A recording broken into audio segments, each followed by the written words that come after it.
Alright, let's hope this works. Let's hope the audio sounds good. Actually, I don't know if the audio sounds good or not. Let me just quickly unmute this.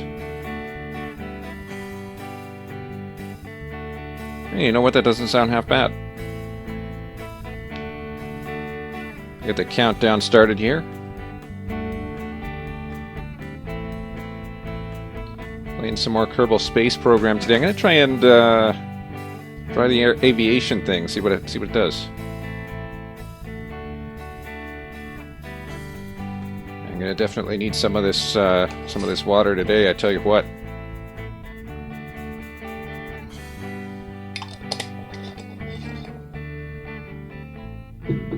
Water, the drink of champions. Alright. Another minute and 30 seconds for everyone to show up if they're going to show up. If you're going to show up, then welcome. If you're not going to show up, then where'd you go? Oh, I think somebody showed up. Isn't that lovely? Another minute before we get started here. So today we're going to be looking at, I guess, we're going to unlock aviation. We're going to see what we can do with that. I want to try and build like a little mini unmanned aerial vehicle. I think that'll be kind of cool. And you know what? Let's see what we can do for this size. See if we can make like the smallest possible UAV using just the parts that we have unlocked. I don't know. I don't want to waste money specifically. I know that we kind of succeeded in the last stream, but in this stream, well, we'll see what we get. If it works, it works. If it doesn't, it doesn't. That's what it tends to be. Got another 30 seconds. If anyone wants to show up, you can send a message in the chat right now. It'll show up on screen, and I will respond. But if not, 30 seconds, and we'll start the stream.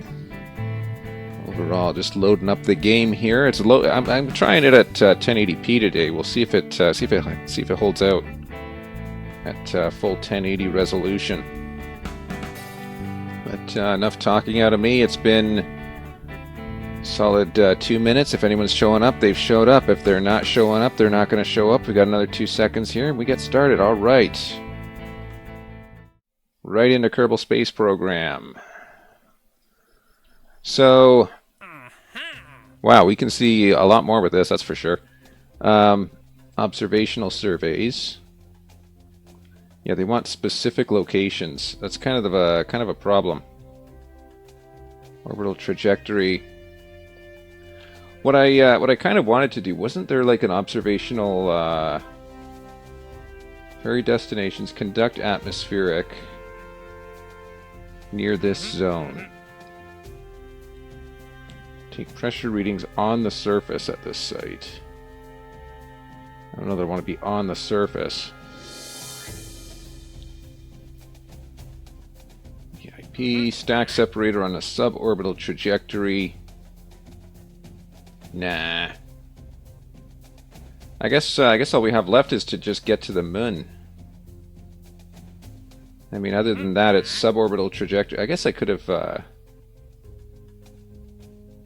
designated orbit. Yeah, I could have done this beforehand. Kind of looked into what active exploration contracts we have, so we can put an orbit of the moon, or we can return to Kerbin from an orbit of the moon. But it never expires, so we don't really have any. I could have sworn there was something. So conduct atmospheric surveys. No. Ferry VIP, suborbital. Like this I can just do. Orbit, flyby of the moon. Orbit, suborbital, flyby. Specific orbit. Crew report in space flight. This is observational near the moon. Position a satellite in a specific orbit. SC1, reach designated orbit with marginal deviation. Wow, that is one heck of an orbit. Oh, I'm not doing that. That'd be crazy. Rover max, moon, suborbital. Yeah. Suborbital trajectory. Like this I could probably do. I might just do this one. It'd be worthwhile. Just to get rid of it. Wait a minute. What was I doing then? I was going to do Suborbital spaceflight on Kerbin. Okay. Josiah. So we will attempt a suborbital spaceflight over Kerbin. Didn't I already have? I already had a suborbital spacecraft, didn't I? Was it this one? Or was it this one? Was it the moon one? No, that's not it. Was it the second one? It might have been the second one. Nope, not the second one. Definitely not the second one. The first one. Okay, definitely not the first one. Well, then I don't know which one it was. I guess I'll just have to make a new one. 1 and a 2. And a crew. Alright. I'm gonna pad this thing out with plenty of these guys. I want to make sure that it's survivable. So we got plenty of parachutes here. Plenty of pairs of shoes. And then we just need something that'll get it into suborbital spaceflight. Which I think is going to be this.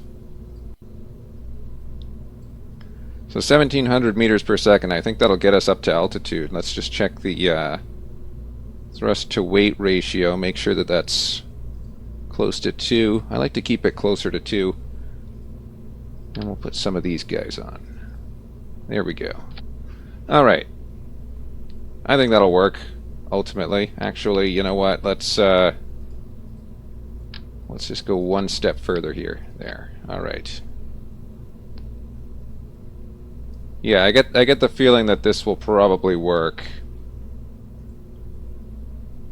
I very much hope so. If this doesn't work, I'm going to be rather sad.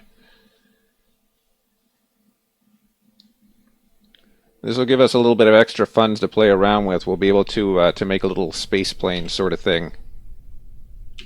All right, let's go.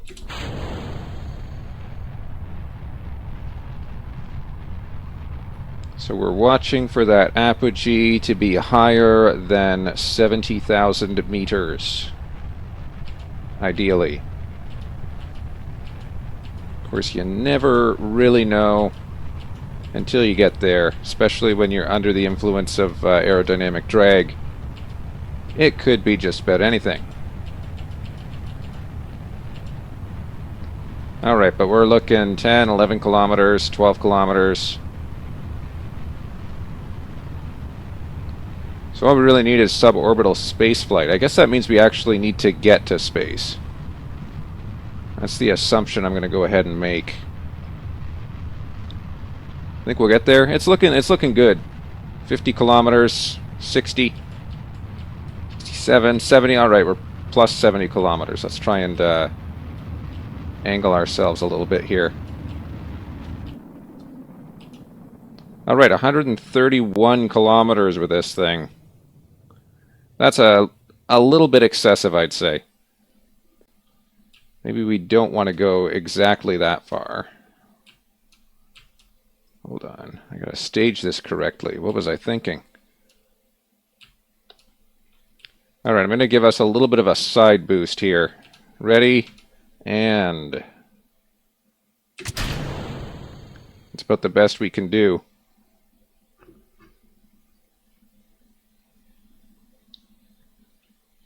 You know what? I should have angled it down. That would have been ideal. So do I need to return this person? I assume that I do. Wooden point retro. Alright, here we go. So 130 kilometers is our upper limit. I really should have tilted this over a little bit more than I did. I don't know that that's going to be beneficial. It's going to end up being a bit of a problem here.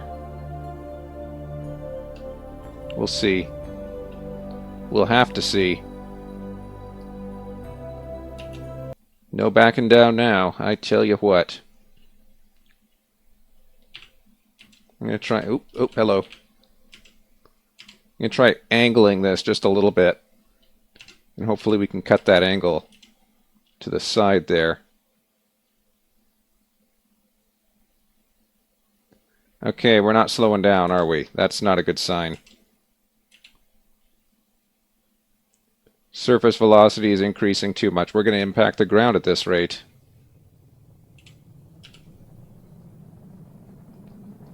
Not looking good. Alright, we're slowing down. We're slowing down. We're not slowing down enough, but we're slowing down. Okay, come on. Slow down further. Gotta slow down much faster than that. Okay, we can deploy primary chutes. I'm doing that. Alright, our primary chutes have been deployed. Oh, look at that. We're landing over the mountains. Isn't that lovely? Got PTSD of landing in the mountains without any landing gear. Alright, no, this looks to have been successful for the most part.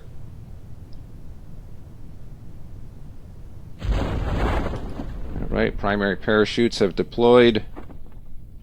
Prepare secondary parachutes at 1,000 meters.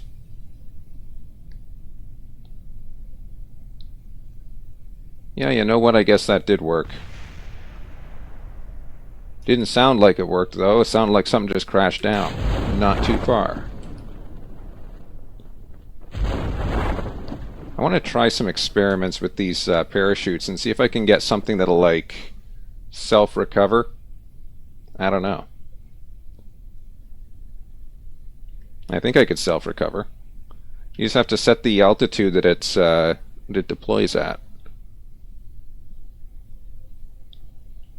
I guess if you knew what pressure you're looking at here, you could just do that automatically.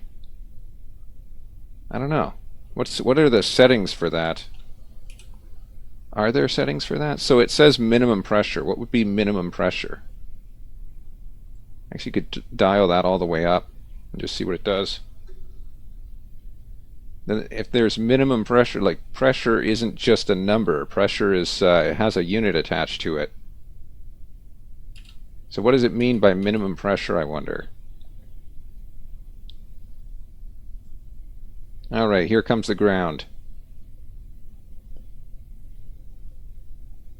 I probably could have delayed deploying the parachutes a little bit later. Oh well. 40 meters. I take a crew report. Oh, I need to take a crew report from here. It's a useless crew report. What I'm going to do is I'm going to EVA. Alright. Now take a crew report.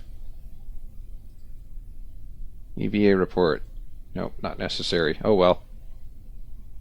Lower visor. No, remove helmet. Alright, good enough. So that accomplishes the tourist mission.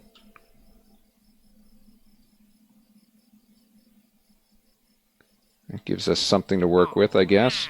So what else have we got in here? Specific orbit, observational, haul a booster into flight over Kerbal. Speed 320 to 440. And then test. Yeah, let's do that.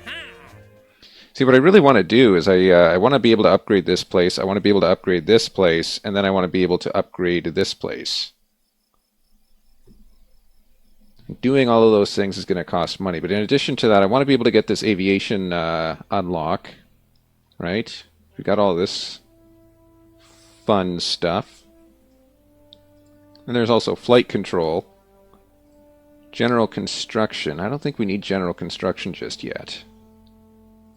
Landing, not needed. Advanced flight control, not quite needed. Like some of this stuff we really don't need at the moment. Aerodynamics, not quite needed yet. This advanced construction would probably be useful to have, so we might want to unlock construction at some point. Fuel systems. Not quite useful yet.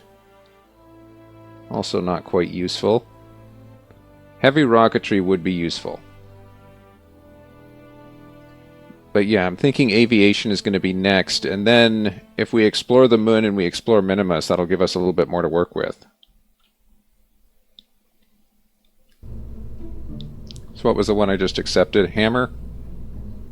I can do the hammer. Hold on. Do this. Do this. Get rid of this. Yeah, if that was enough to get us into orbit, I think we can... Actually, I don't think we even need that. Hold on, where's this hammer? There it is. I can give the hammer 0 fuel. Then I'm going to attach it like this. What altitude did we need again? We needed an altitude of 8,000 to 14,000. That's nothing. We can get that in our sleep. Go ahead and put this on. So that'll be more than enough. Alright. Our primary parachutes. I think we can land this thing as a whole. I think that'll be possible. We just need some landing gear. Now there's, if I click on this and I move, can I move these down so that they actually do something? Oh, doesn't look like it, no. They'll never do anything. From what I can see. Oh. What is going on here? Why? These are just going inwards. Yeah, that doesn't look like it's working very well. Just saying. No, I don't think that's gonna land. Ay ay ay. Alright, here's what we'll do then. Put on one of these things. Oop. Put those on, and then we attach the landing gear. See? Then we have the landing gear, but we need to angle it up. Oop. Like that. Okay, that actually didn't do anything. Move this down. Alright, now at least the landing gear does something, so that's useful. Alright, let's see what we got here. We don't actually need a pilot for this. You know what? Let's not waste our resources here. It'll cost a little bit extra, but that's insurance. That's insurance for we're definitely not going to lose a pilot on this flight. So that's useful. Alright, here we go. So the target altitude is 8,000 meters at 320 meters per second. Let's bring the landing gear in. 8,000 at 320. Alright, once we get to 320, I'm going to dial back the... dial this back a little bit. Alright, so we just need to keep it at this airspeed. Then we need to hit 8,000 meters altitude. Alright, we're there. Activated, and let's just go ahead and drop it. Drop into the surface, gonna eat some bread. So we have enough fuel to be able to kind of slow ourselves down as we approach the ground. Let's drop out the landing gear while we're here. And, alright, surface velocity is getting a little heavy. As long as we're still pointing upwards, that's fine. Alright, now we've got to be careful that we don't exceed the safe deployment speed of our parachutes.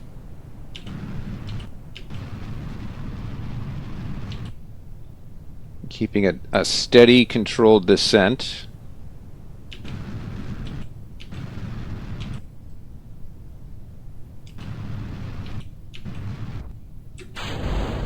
Primary parachutes deployed. Oh, look at that. We're landing at Kerbin.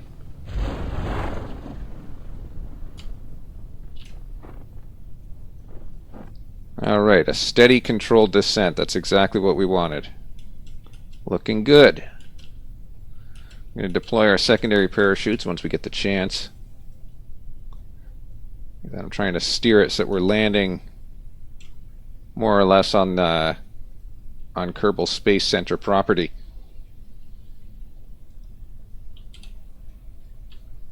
course, if it blows up on impact, that's going to be kind of a problem. So that means we have to fix it. Secondary parachutes deployed. All right, 7 meters per second approach. It's going to be a bit of a forceful impact, I think. Let's see if it survives. Oh, just barely. Just barely.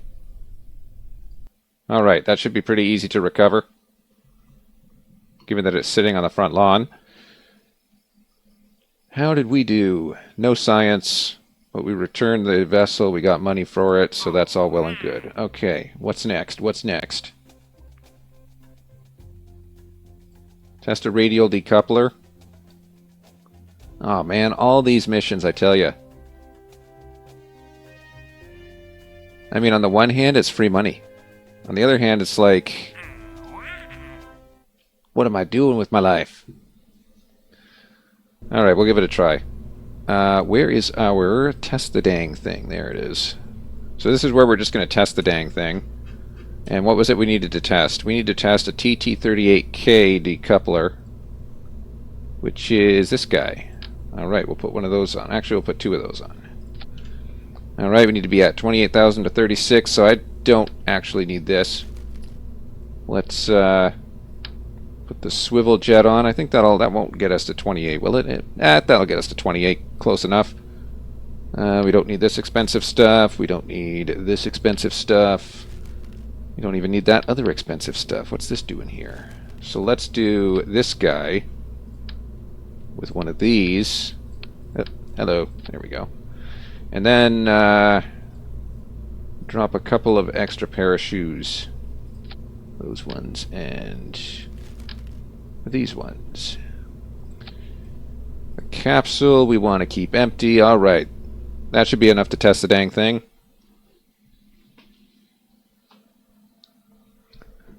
Kind of the problem with playing on the hardest difficulty is you need to ensure that you have enough funds to continue the game. If you don't, well, then you run out of funds, plain and simple. That's kind of the last thing you want to do, is run out. Because then what are you going to do?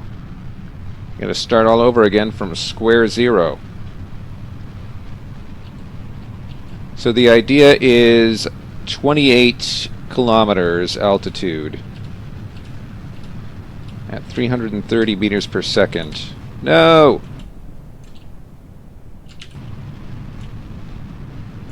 Keep going up. Up, I say. No, no, no, no, no.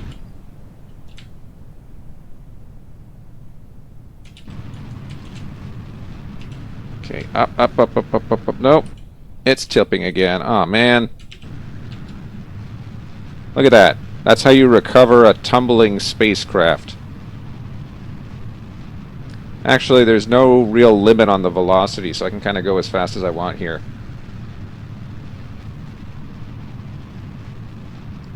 Alright. That should be enough, I should hope. It's to 59 kilometers. Of course, we are tumbling.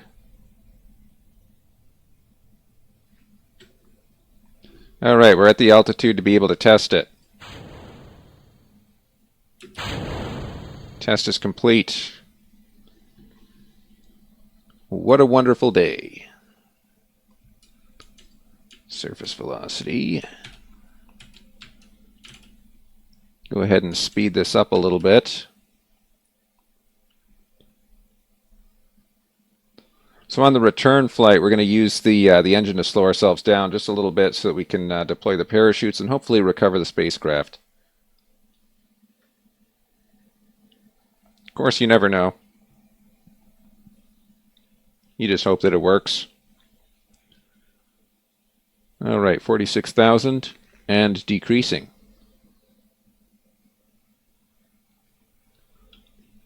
You know, I'm thinking after this I want to try and... I could have sworn there was a mission. I could have swore there was something we had to do with that... These are the small ones? Yeah. Alright, looking good.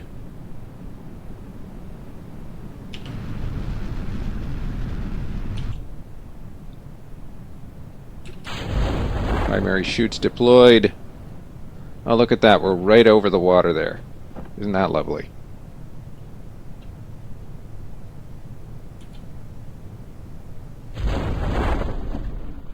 All right.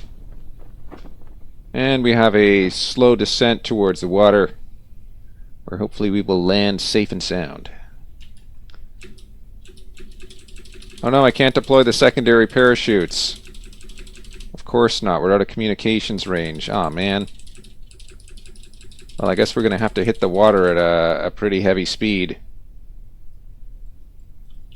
No. You can hear me hitting the keys. I don't want to hit the water at this speed. Well, that's unfortunate. So does that mean we ended up taking a loss on that? I wonder. Let's take a look. I could have tested the auto deploy for the parachutes. Let's see what that does. So what was that one? That one was actually okay. That was a decent reward. That more than pays for itself. Okay, contract complete, contract, and then these are world first. I want to keep those around. All right, what else do we got here? Test the swivel engine at the launch site. Like, I mean, this is too easy to pass up. I mean, come on. It's literally just testing an engine at the launch site. Like, you don't even have to activate the darn thing. See? You do this. You do this. And you're good to go. And that's all you literally got to do. And then when you test it, check this out. Wait for it. Contract complete. I mean, that's amongst the easiest mission you can get in Kerbal Space Program. And we got the parts back. Awesome. Oop, hold on. Yeah, get rid of that. So then what's there to replace it? I'm hoping it's not another easy one, because I kind of want to get started on some other stuff here. Suborbital of the moon, specific orbit, separator on suborbital trajectory. Yeah, no, this other stuff doesn't look like it's too useful. Suborbital between 190 and 200,000. Like this I could definitely do, but at the same time, I don't know. I could do it. That's kind of the point. It could be done. Alright, let's do some research and development. So what we're going to build here is a little miniature airplane. Wait a minute, I haven't unlocked aviation. So before we design an aeroplane, we're going to unlock aviation, which will enable us to design said aeroplane. Here we go. So what does this have? This has wheels, it has wings, it has elevators and tail connectors. That should be fine. Yeah, we have an engine. So we're going to go ahead and research that. That paves the way for better landing and better aerospace stuff. Hey, look at that. You get air brakes. No, that's an air intake. Whoops. Yeah. But then I guess the next one is going to be either structural or heavy rocketry. I think heavy rocketry might be next. We might be angling for that. I guess we'll have to find... Wait, isn't there one for... What if you did more research? Hold on. So these are electronics. Precision engineering. So this gives you a better relay antenna, which would be really nice to have. That would require miniaturization. I don't know so much about miniaturization. Some of this stuff looks pretty cool, though. Cargo storage. And you get these advanced like a lot of this stuff I haven't actually seen before, because back when I played the game, they didn't even have these. Some of these things. Light strip, like a light strip is not something that we had back when I was first playing through. So yeah, there's some new stuff in here. Maybe I shouldn't have gone on the hardest difficulty. Probably could have stood to learn some stuff before just jumping right into it. Alright, well, Let's work on that space plane. So here's our space plane so far. Oh, hey, look at that. We could put a cockpit in this thing.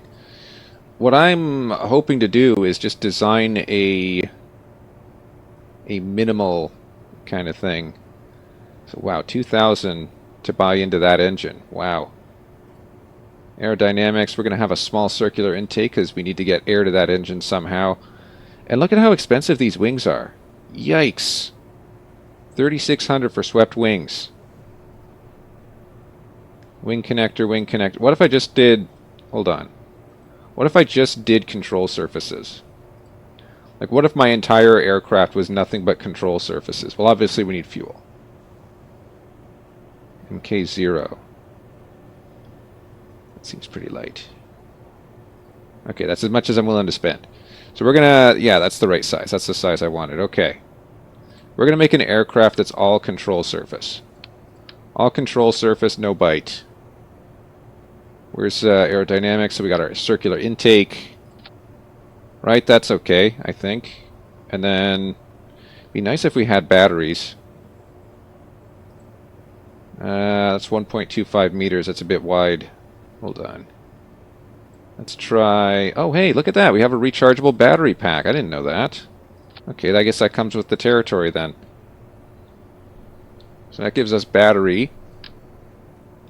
I'm going to put a little solar panel on the front to keep that battery charged. I guess I don't need to if the engine's running, actually. The engine provides electricity, doesn't it? Hold on, hold on. Where's the engine? Where is this engine? This engine. Dry, engine, thrust, propeller. Engine stops under 10%. Air intake, fuel intake. It actually doesn't... Oh, no. Output at full power. Charge 1 per second. Okay, that's useful. So the engine does provide power. Now, wheels. We need to be able to land this thing. Oh, these aren't going to be good landing struts for this type of... Well, hold on. What's our thrust-to-weight ratio? Our thrust-to-weight ratio is like 3.16. So what if I actually did do that? What if I just put these on? Yeah, that thrust-to-weight ratio decreases rather rapidly. What if we... I think we could do this, though. I get the distinct feeling it could work. Hold on, where's our CG? There's our CG. We're going to need a C of A. So we'll go ahead and we'll put these up here. Now, I don't like where those are positioned, but we have this move tool, which I'm still kind of learning the use of, obviously. Okay, so there's our move tool. Alright, so we did that. That's a thing. I'm going to sweep these wings back a little bit. There. Oh, that looks cool. Alright. Alright, now we need something to control our pitch, which I'm going to put this in, and then I'm going to move it. Check it out. Using these Pro Tools. How's that for a Pro Tool?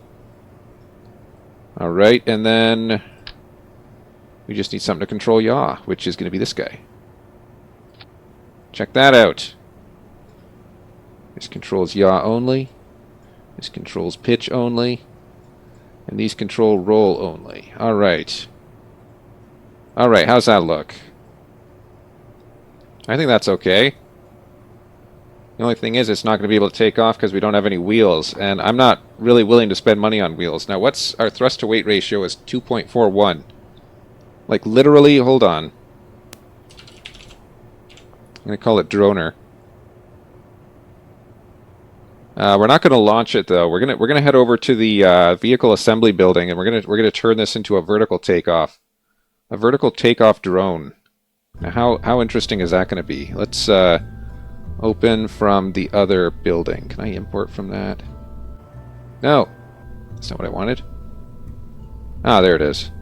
There, Droner. There it is. All right, so we're gonna go ahead and put it like that, and then we're gonna give it some landing gear here. Alright, so we put the landing gear on. Check that out. And our thrust-to-weight ratio is still 2.25, so this will be able to maneuver no problem. Alright, let's try this droner. We'll grab a quick drink of the day. Water.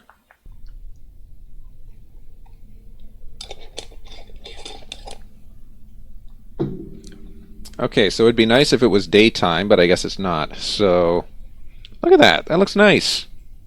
All right. Here we go. Activate the engine. Now, do you think it's going to work? Oh boy, it's going. It's going. Look at that. Vertical takeoff. Perfect. Oh no.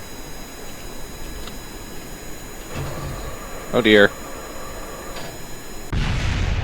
We lost it. Dude, that was pretty cool though when it worked. Okay, back to vehicle assembly building. Yeah, let's leave that for now. But that worked, hey. You know what? We built a little drone. Drone or debris. Let's see if we can recover that. Recover, come on. Oh man. Didn't recover nothing. Alright, well that was kind of depressing. Let's see here.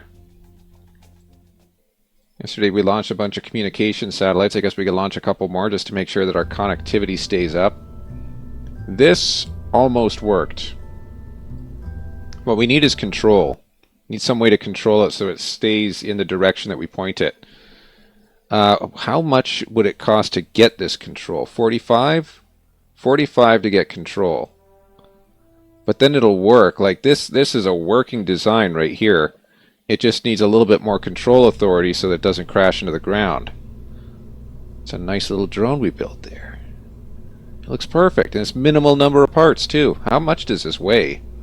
Is there like a record for the lowest mass UAV in Kerbal Space Program? Because this one's less than a ton. I wonder. I'd have to look it up. And I'm not the type of person to look that up, so I don't know. But we're going to send another communications satellite into orbit. Make sure nobody's on board. Because it's supposed to be an unmanned vehicle. There it is, to separate, and then this guy, and then parachutes just in case. Alright, let's go. It's good to have these extra communication satellites in orbit there. Because, you know, then you go on a further mission or something. We saw just a moment ago that we couldn't even couldn't contact ground control from just the other side of the water there. Line of sight communication only. Really quite unfortunate. Alright, start our gravity turn. A lot more to Kerbal Space Program than I Oh no.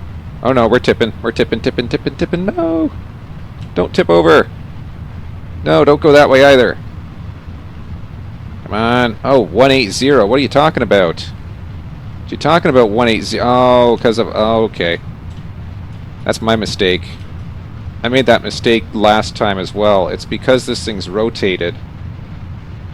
I don't actually have the correct orientation here, so we need to be going 9 or 0. We're going 180.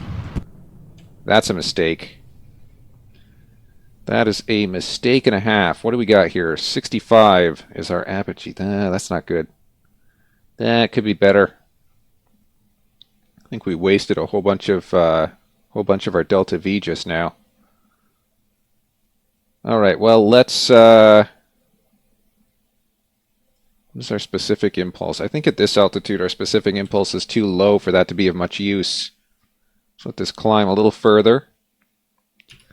And we'll switch it off.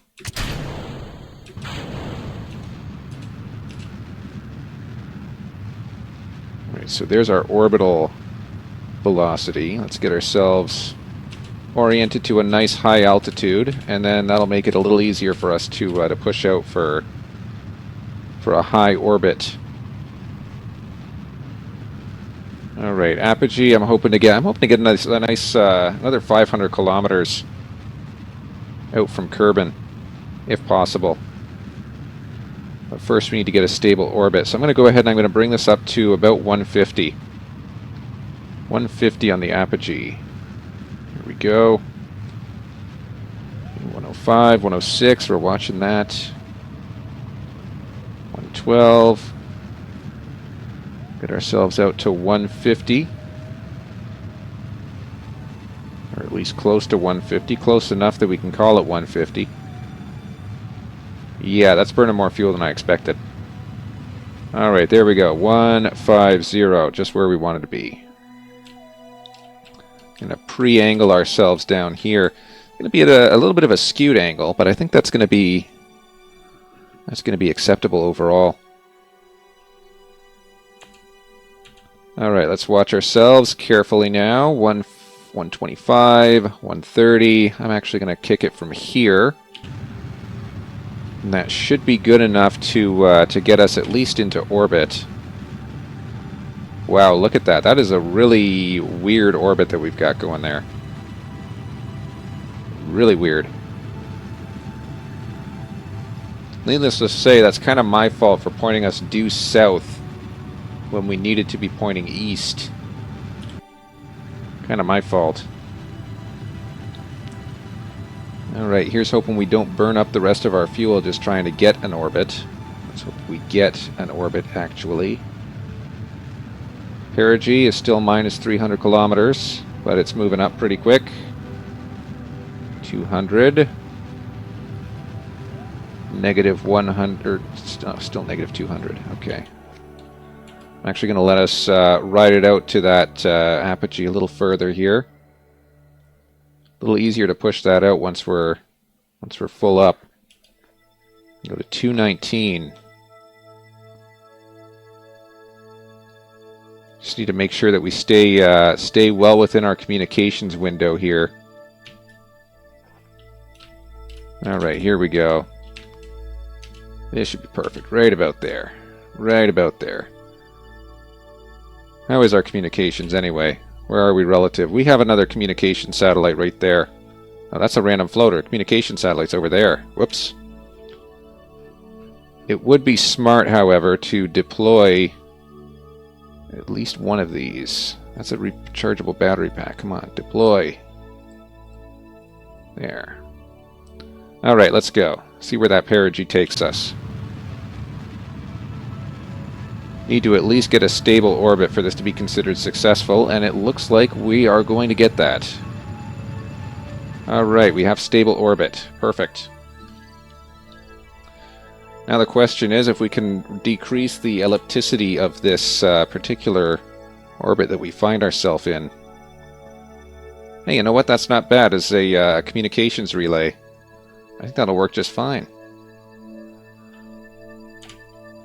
Let's head ourselves up to that apogee. It's going to be 242 kilometers. And we'll push our perigee out just a little further if we can.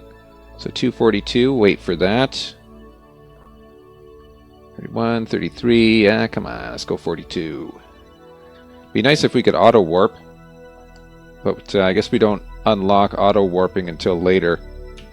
Alright, here we go. 242. Not quite 242. But I think close enough.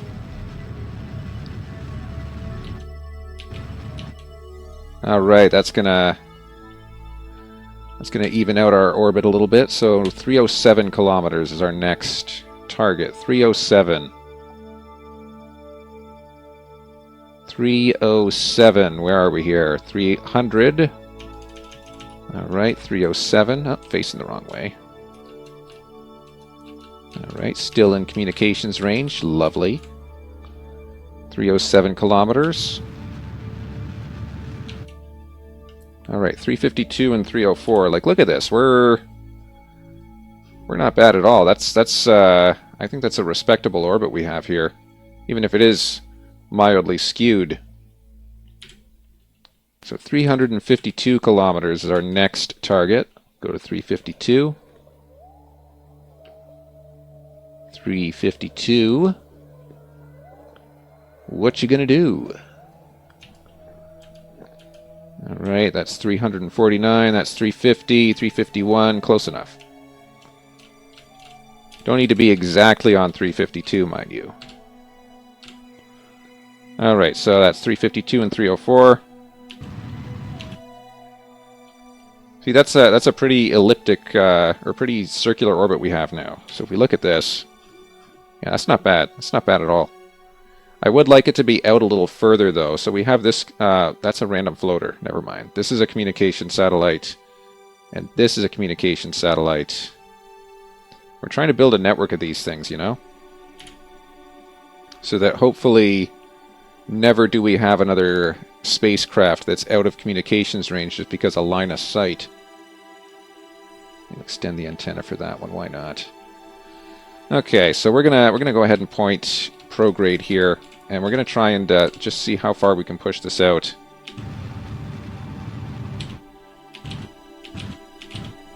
All right, so there's 500. Let's go to 500 kilometers and see if we can push it out again from there. Wherever 500 kilometers should happen to be. And we're almost there, almost there. Alright, that's 500 kilometers. 506 to be specific, but we're not going to count pennies. Let's point it down a little bit. Alright, let's go for 506.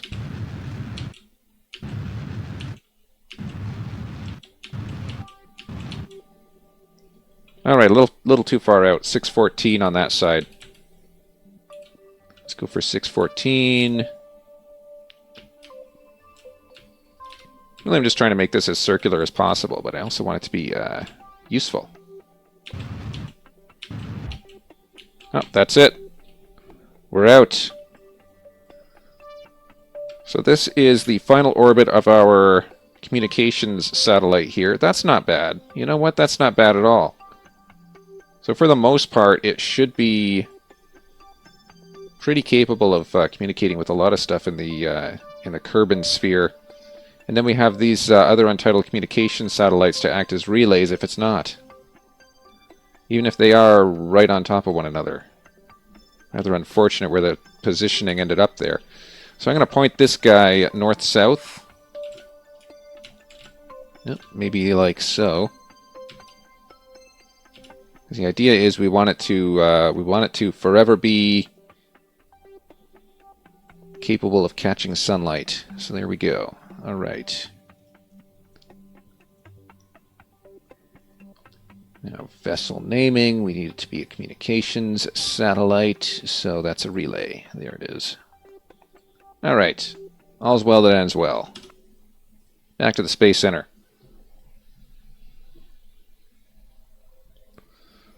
So how much did that communication satellite even cost us? Hold on.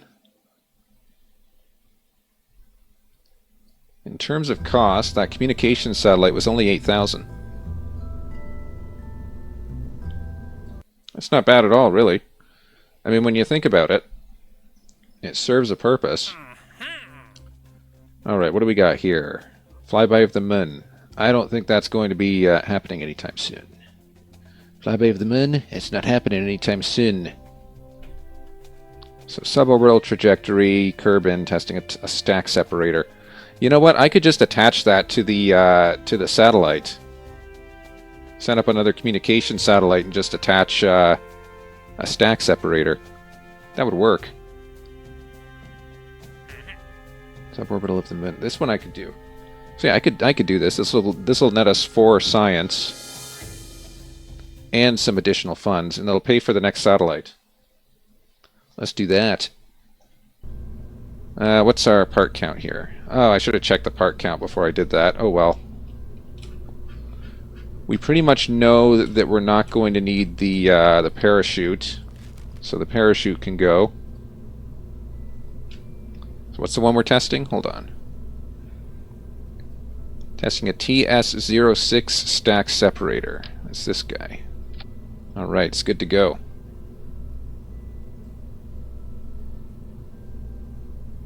This should be on its own. Way up there. This guy goes, these two go. Alright, looks good. Looks like a handy little communication satellite. Alrighty. Now, do we have better... No, we don't have better. Okay. We have better batteries. Actually, we could do better batteries than these. So what are these? These are 100 apiece at 80. These are 200 apiece. Actually, these are slightly better. Huh. I did not realize. We have a thermometer. Okay, yeah. This'll. I just really get confused, you know, because we're heading 180, but we need to be heading 090. So I'm not using the direction indicator the way it's meant to be used. All right, here we go. Ready? Wait, are we ready? Where's our communications satellites currently? We have one there. That's a random floater. The other one's on the other side of the planet, so this should be fine.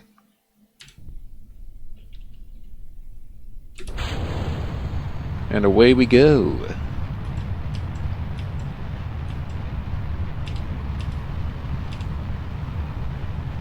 Okay, just carefully adjusting the pitch. I want to start that gravity turn early. This time we're actually going to be in an equatorial orbit, so that'll be nice compared to what we've had before. Alright, let's make sure that we don't tip over here.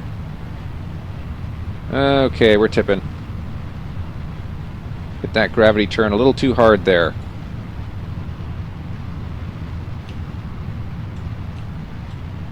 Alright, here we go, here we go. Careful now.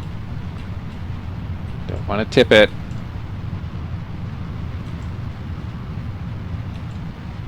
Alright, looks like we're going to break atmosphere at least, so that's good. That's where we want to be. Alright. Carry ourselves into the upper atmosphere.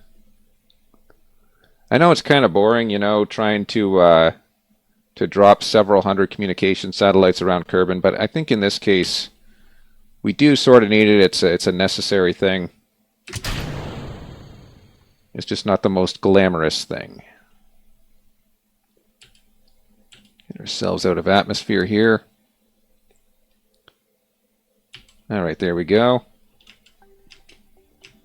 Now we're aiming for 150 as our initial. Uh-oh. I think I just failed the mission.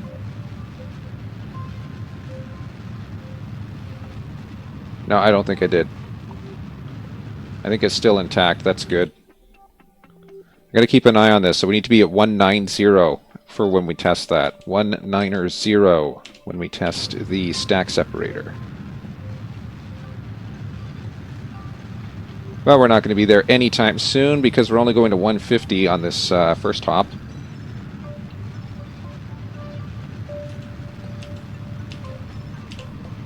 Alright, 150, let's see it. Alright, targeting 151. Even better. Activate the part through staging. So once we get to 190, we'll be able to test that. Let's get to 150 first. 130, 140. Here we go.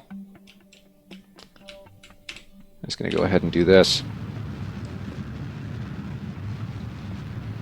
So we're looking to get that perigee above ground, first and foremost, and then hopefully another 500-kilometer orbit so that we're on the exact opposite track of this other communication satellite that's positioned on the other side of the planet. Ideally, they would be opposed to one another at all times, but I think with drift, eventually they will catch up to one another. It'll be kind of like one of those clock signal problems that you always get. Alright, so far no good. But that perigee should be pulling up above ground pretty soon. Then it's just a matter of getting ourselves out to 500 kilometers. Still so far no good. Still negative, still negative. Running low on fuel, less than a quarter of a tank. Alright, here we go. Positive. And that's above atmosphere, right there. Alright. So, we need to wait until we get to... Oh. The stack separator has to be tested on a suborbital trajectory. Well, that's not likely to happen. Actually, I'm going to keep it on here. You know what? At this point, it's kind of I'll test it. I'll test it again later with something different. Maybe something that's going towards the moon. I don't know. But I'm not really inclined to reduce myself to suborbital again now. Yeah, I should have kept that in mind. Oh well. So 282 is our next target. Let's go to 282. We'll even out this orbit. Uh-oh. We lost communications there for a second. Here's an idea. Where's the... Let's extend all of our antennas. All the antennas. Make sure we have communications reliably. 282. Let's go for 282. All right.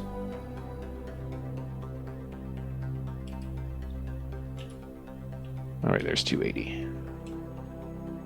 Go right prograde there. All right. Are we in range of another satellite? It doesn't look like we are, so we're kind of hoping here. But since we're line of sight, we should be fine. Bring ourselves out 282 on this guy.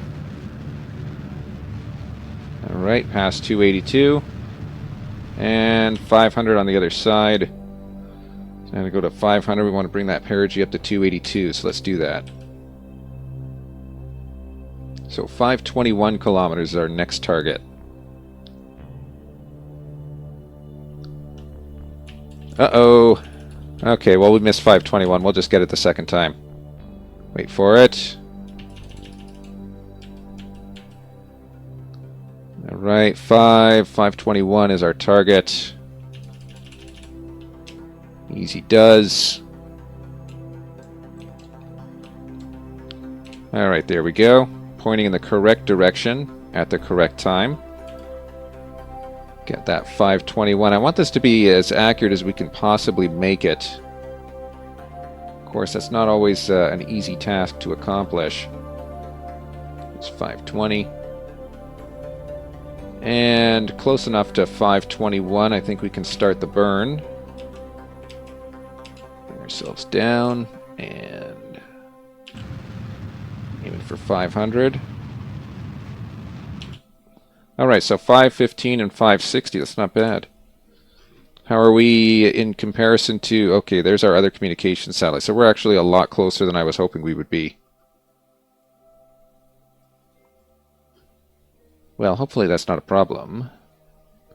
This one goes out, so this one's going to lose track, and then it's going to... That one's going to catch up with it. Well, let's just hope that they don't drift too much. I'm going to leave the fuel in this one, because it'll be fine. And then just need to rename the vehicle as a relay. Alright, point ourselves north, as is the common operating procedure. Alright, so we have another communication satellite in orbit. That should be able to get our communications a little bit more reliable.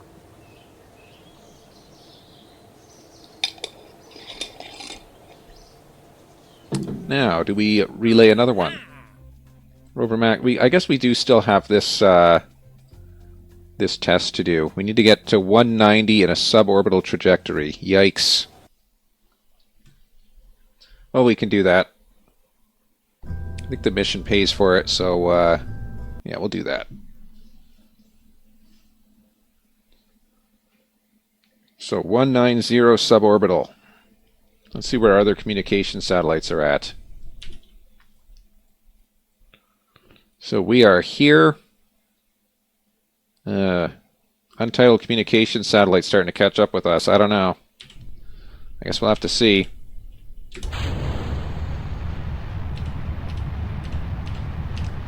Carefully enter our gravity turn.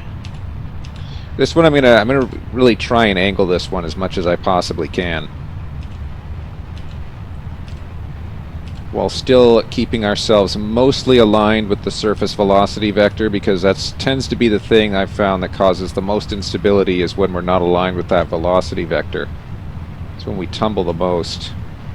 I say right before we start to tumble. Oh no! Come on, don't tumble on me.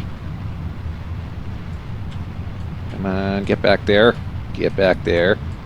Alright, it's not great. It's not the worst thing I've ever seen. I've seen worse gravity turns than this. The only thing is, I don't really want to risk it any further on this particular run. We're going to break atmosphere at the very least. We are. That's good. Hopefully. Alright, 26. Going to wait until we get a little bit further up, then we're going to drop off and we're going to start burning the secondary engine. Alright, we have low atmospheric pressure. A little further, a little further. I'm thinking 60.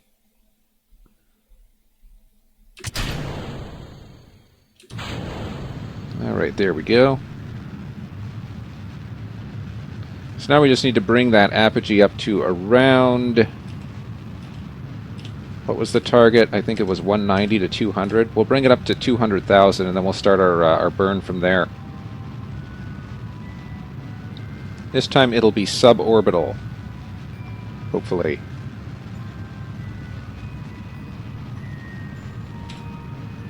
Alright, not bad. I think we're going to make it. Just need to make sure that it stays suborbital. So 200,000 is our target. Wait until we get there. Oh wow, we're still warping in the slow part of warp. So 190 to 200,000.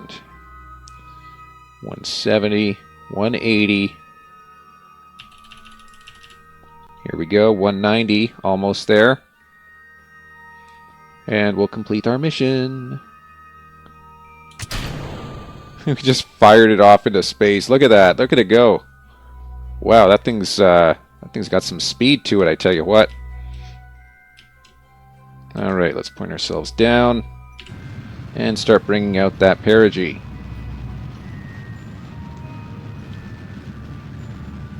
Lucky thing we don't need to land this thing.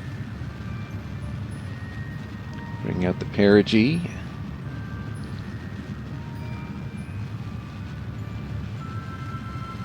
Alrighty. Still have 1,000 meters per second to play with. I think that'll be enough. And approaching a stable orbit.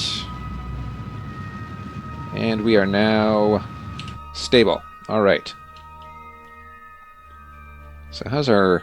Yeah, that more than paid for itself. And we got a free communication satellite out of the deal. I mean, what's not to like? So, 406,000. Oh no, we lost. Okay, here's what we got to do now. Before we lose communications again, we need to extend our antennas. Make it part of the array. There, we got our relay antennas going.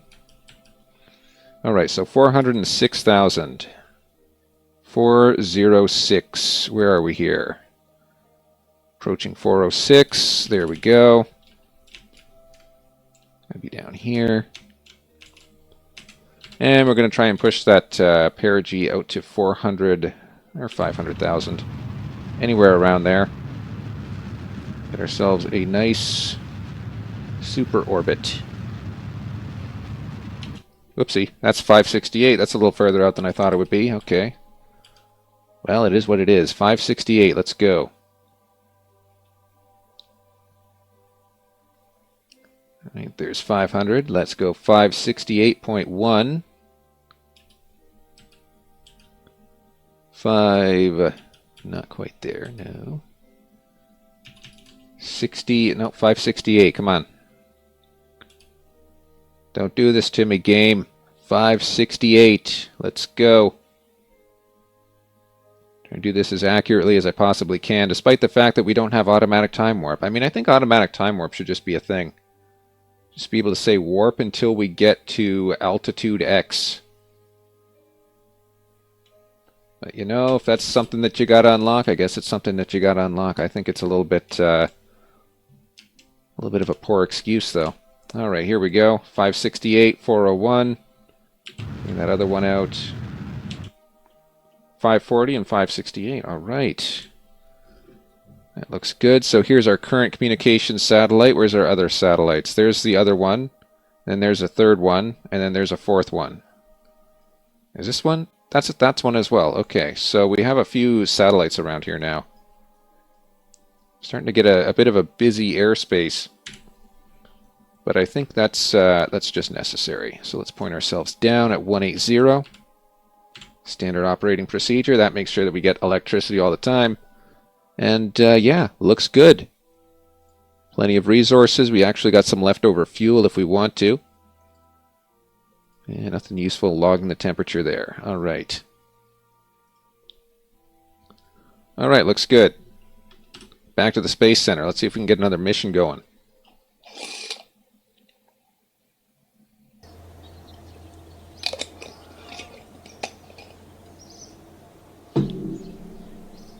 Alright, what else have we got here? Hollow liquid fuel engine into suborbital flight. Wow. 270 to 280, are you crazy? Trying to knock me out here, dude? I mean, we could do that. It gives us 3 science. It gets us a little bit closer to that next science goal. You know what? It pays for another communication satellite. Me and my communication satellites, I tell you. We could probably hire another Kerbal without too much difficulty. Alright, but we're one step closer to our goal. That's good, that's good. Let's launch another communication satellite. Get this thing off. So where are we here? We're going Ant fuel engine on Kerbin, suborbital from 270 to 280. Yikes. Now what is the specific impulse on this? 315. Not very good. Oops. I just have one hanging out in the middle of empty space there. Here we go. Alright, carefully now. Nope, nope. There we go. Alright. So that's going to be this one that we're going to test wherever it is. And turn down the thrust limiter. And I'm going to put this up here. There we go. Alright. All the parts are in place. And it's good to test. And save that. 270 is a pretty high altitude. Hopefully we can get there without too much difficulty while maintaining a suborbital trajectory. I guess suborbital just means it has to eventually return. Now where are we in terms of our communication satellites? Are we like going to be launching on top of someone else? We are. Kind of. It might be beneficial to kind of wait for that one to move. Let's wait for it to move a little bit. Oh, we didn't change the naming scheme on this guy. All right, I think that'll be good enough. All right, here we go. I think I just hit a key. I don't know what key I hit. That worries me. All right, easy does it. Slow the gravity turn.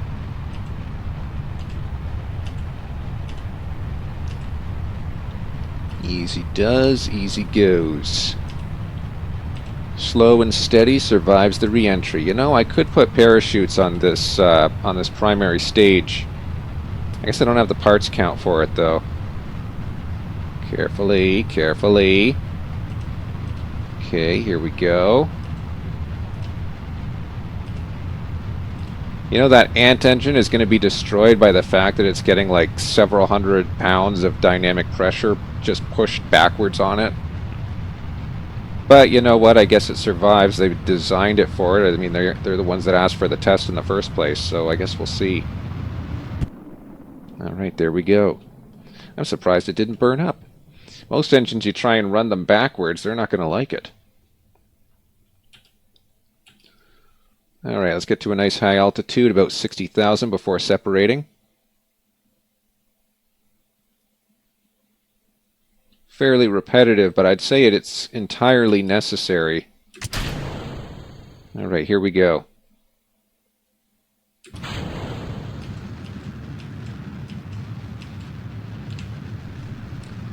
So the target altitude was 200,000? 270,000. Wow. That's going to be a tough one. No doubt we'll get there. It's just going to be difficult. 270,000. That's something to do, I say. So 270 to 280. We're gonna get there. I mean, it's just gonna be kind of weird, but yeah, we'll get there. Get there without too much difficulty. I want to angle it down a little bit here, almost. Yeah, because this is gonna be a kind of a weird communication satellite. I'm expecting a very elliptical orbit by the end of this. High ellipticity. Yikes, 270. That's going to burn up quite a bit of fuel just getting there. It's not an efficient way to get there either. Maintaining suborbital until you get to 270 and then trying to kick out from there. Yikes. Alright, here we go. Apogee approaching 260, 270 complete. And we'll bring it up just a little bit. So 270 to 280, we'll be able to get there, no problem. And then we will adjust our orbit once we get there to an orbital trajectory. So 270 to 280. That's what you get. I mean, it's a free satellite once you factor in the everything else. Once you factor it in, it's basically a free communication satellite we just launched here. Now, hold on. Extend the antennas. Make sure that they can see one another if necessary. Alright, ready to activate through staging once we hit 270, and then we're going to adjust our altitudes so that we're in the correct orbit for this. You know, I'm just going to have all these random communication satellites with these extra parts that they really don't need. And this one's going to have an extra engine. Alright, there we go. Let's do this now. Bring out that perigee. Give ourselves a nice stable orbit this time.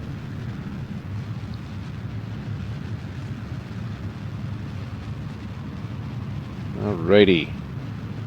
Still not there, but we're getting there. We're getting there slowly but surely.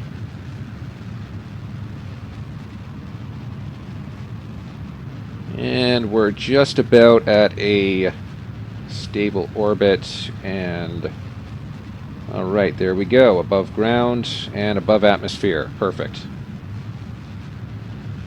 Bring that out. A little bit more. Our apogee is now 500 kilometers. Now, where are we relative to these other communication satellites? So there's the one that we had. We're going to be actually kind of overshooting it, aren't we? Ooh, that's not a good thing to do. No, we're going to be cutting in front of it. No! Don't cut in front of the other one. Well, I guess we're going to have a mishmash of communication satellites then. It'll be what it be.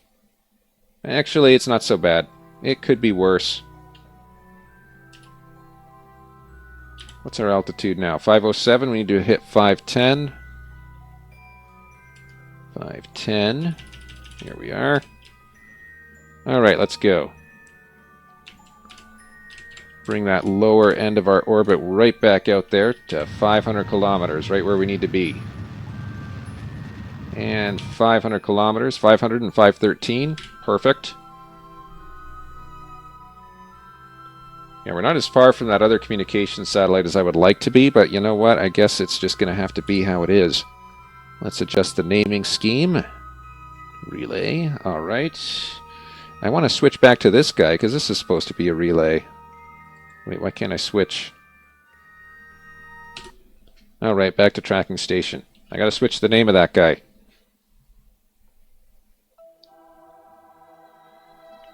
All right, here it is. Let me switch up the name here. So there should be a way that I can just disable the view of all these dudes, right? Like I'm not cluttering up the space for no reason. That's a relay. If you look in the tracking station, there's a heck of a lot of stuff that we can track here.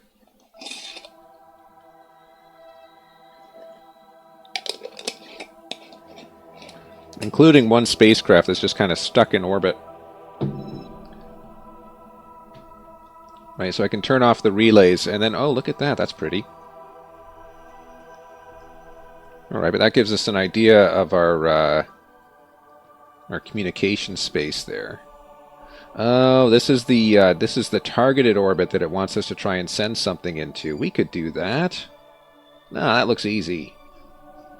Here's another one that we were expected to hit. That one's not so easy. That one I don't know so much. We might be able to get it. There's a possibility. There's a distinct possibility. Test the turbofan engine in flight. Hey, guess what? We can do that, I think. So 200 to 400 meters, or 2,000 to 4,000. Between 70 and 170. We can do that. I mean, technically we have an unmanned aerial vehicle we could just send up and it'll do that for us. But in the absence of an unmanned aerial vehicle, we could... Yeah, the droner, that was it. You know what? I'm kind of thinking, I'm kind of feeling we could do this the easier way. Hold on. So we'll do that. And then we'll do this. Oh, that's a new engine, is it? Okay. I see. Well, either way, we'll put it there. It'll probably be starved for fuel, but... What was the altitude target? I don't think we need that. Let's do this fuel tank. And this one. Trying to cheap out on this as much as I can. I think our thrust to weight ratio is going to be way off on this. Yeah, that's a bit high. Let's try this guy. This guy... That'll actually work. Wow, I'm surprised. And that's at sea level. Alright then. Hold on. This guy. Ah, that was adding to it. No, this guy's not even going to be close. Game was trying to trick me there. Alright, there we go. 3.04, that'll be fine. Oh. Oh. I can't forget. Parachutes. Always with the parachutes. We want to recover this thing at the end of it. We certainly don't want to send a pilot up there because it's an untitled spacecraft. Everybody knows that the spacecraft that doesn't have a name is the one that gets destroyed in the movie. Just like the character that doesn't have a name. It only has 6 lines. In this case, it's a spacecraft that doesn't have a name. It only has 6 minutes of screen time. That's how you know it's going to get blown up. Okay, so what's our target? Our target is 2,000 to 4,000 at 70 meters per second.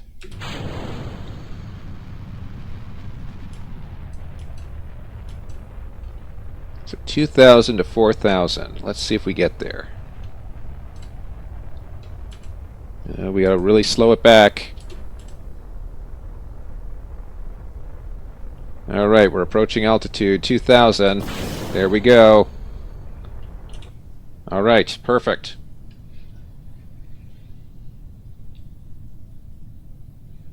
Now let's just slowly mosey our way back down towards the ground where we're probably going to collide and blow up. Nah, I'm just kidding. We have enough fuel to not blow up. Check that out.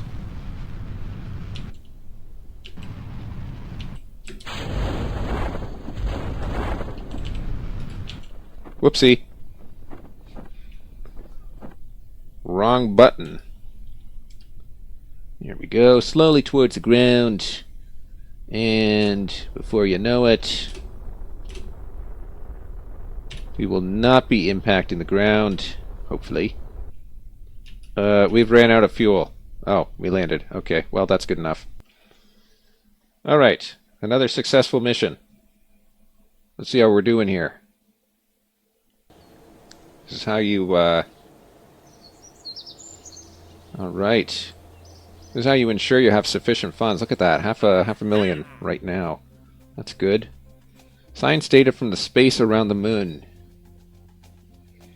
So we just need any data. Well, we're already working on this orbit the moon. So if we did that, then we would be able to get the scientific data no problem. So I think that's an acceptable mission right there. Let's try that. So what we're going to set up here, we're going to set up the moon one. Where is it? Unmanned moon one. Going to get rid of this person. We don't need a pilot on this particular one. I think this one will be fine. Let's make sure we have the batteries and scientific data. All right, batteries. You know what? We actually technically don't need this many batteries. Why isn't the game letting me select the batteries? There we go. We technically don't need that many batteries because we can put these on now. These are very useful. All right, and that gives us actually a little bit extra space if we wanted to throw on more scientific stuff. Like what, I wonder? Science Junior? We could do that. Toss a Science Junior on there. Is that enough? Is that going to give us enough delta V once we get into altitude? Yeah, looks like more than enough. All right. Then it's just a matter of communications. Speaking of communications, we'll put a couple of these on. All right, that's our full 30 parts. I think that'll make it there. We'll make it there no problem, and then we'll be able to send scientific data from space around the moon. Nobody on board, perfect. All right. Launch to lunch. Oh, there's nothing to control it. Whoops. Let's see here. There, that ought to control it.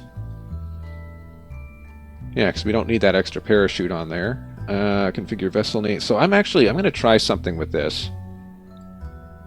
I'm going to turn up these minimum pressures. Alright, let's give it a shot.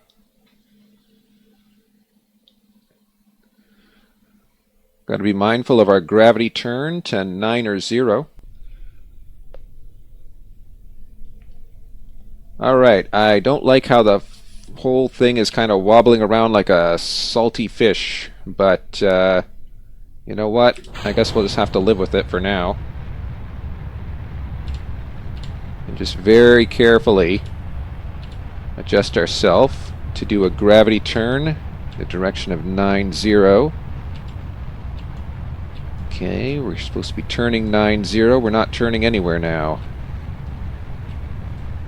Come on, slowly curve us. We gotta move away from the launch pad. Don't want to crash into the launch pad. We definitely don't want to drop debris on the launch pad because that's going to be an expensive thing to repair.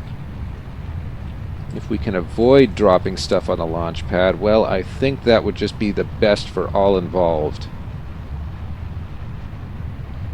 Alright, here we go. Yeah, I'm trying to go a solid steep angle at 9-0, but it's not letting me. Apogee is still within atmosphere, sadly. Looking like it's not going to make it out. Or if it does make it out, it's going to be very, very slight. Look at that. Very slight. Alright, let's go up a little higher. As usual, we'll wait for about 60 kilometers in the air before we start burning the next one. Stack separate. You know, we might as well separate at 5-0. Seems good enough for me. Alright, separation complete. We're at 60. We can actually start burning in this direction now if we wanted to.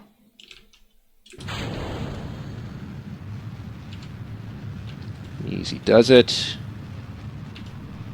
Alright, so we have about 3,000 meters per second of delta V. I think that's going to be more than enough to get us to the moon.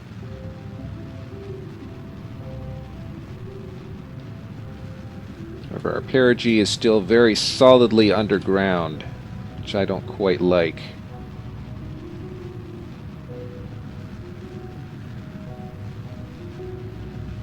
Extend these antennae. These antennae. Alright. No, we're still solidly underground. Alright, I'm going to wait until we get a bit closer to 87. I think that's close enough to 87. Come on, let's go, let's go, let's go, let's go! Got to bring out that perigee. I definitely do not want to re-enter the atmosphere, and I definitely do not want to be underground in a spacecraft. Kind of one of those definitive things. You really don't want to end up underground in a spacecraft because it kind of implies that you went in the wrong direction. Alright, here we go. Just need to keep that above the horizon. We're going underground. Don't want to see that. No, we're going underground. No. Stay above ground. I think we'll be able to push that orbital velocity back up. I'm hoping so. Hold on. Alright, we're up at 30 degrees now. Ooh, that's not a good sign. I'm not liking this. No, sir. No, sir, at all. Not at all. We might be able to get a stable orbit with this. Whether or not we'll even get it to the moon, I don't know. That's not, it's not very promising for sure.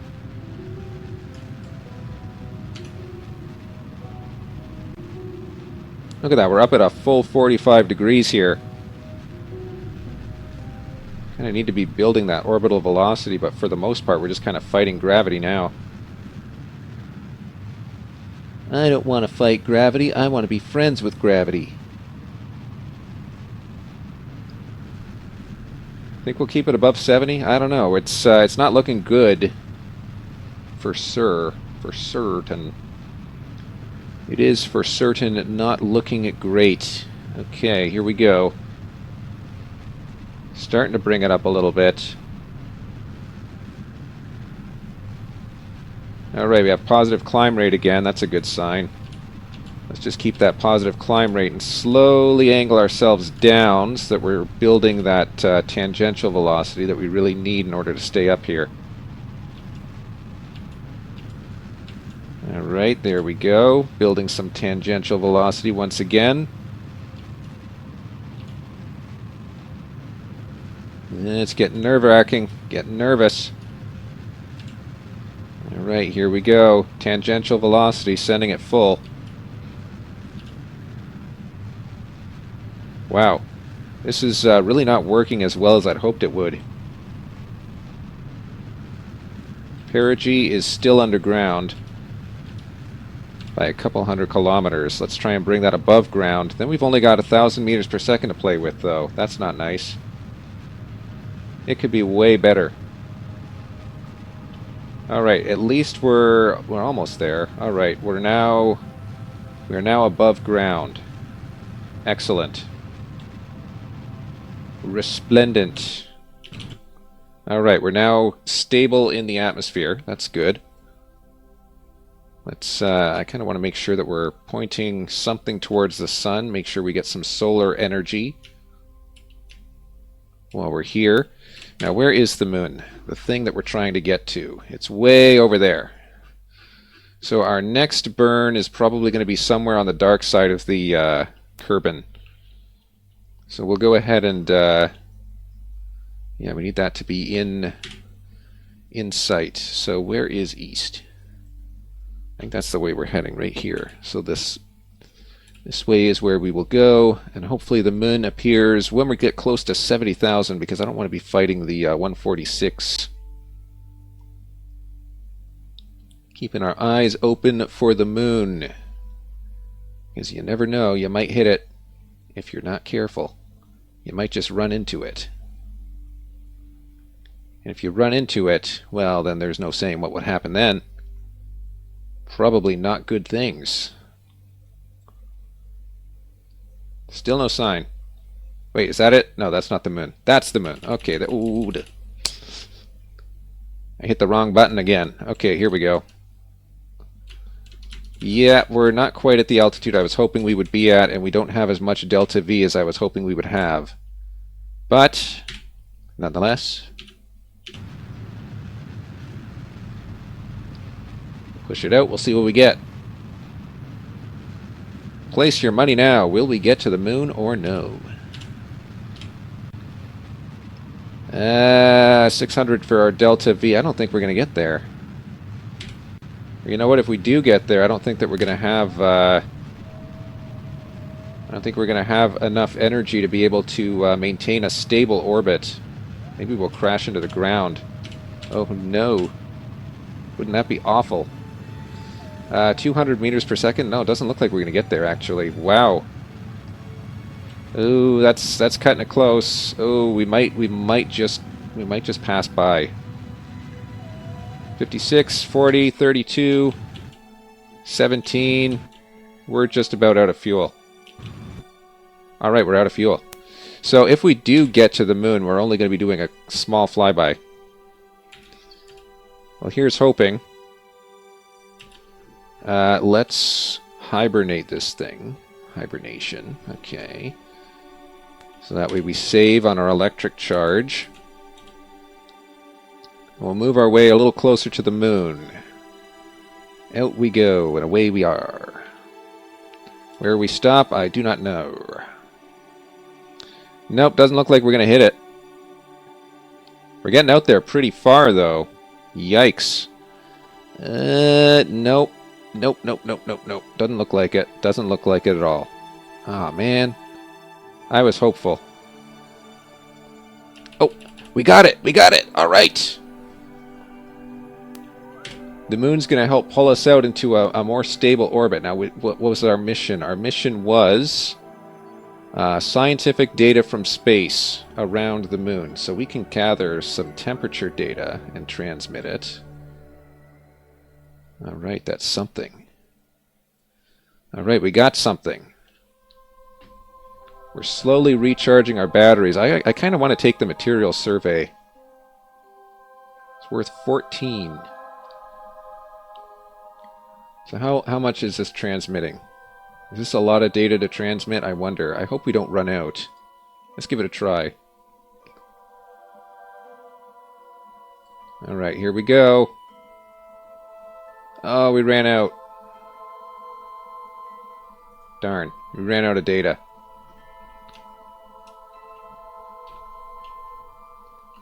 Alrighty then. Yeah, our fuel is empty. I don't know why this looks like it has a sliver of fuel left. I was hopeful. But I guess I had no reason to be hopeful. We'll leave that in hibernation mode for now.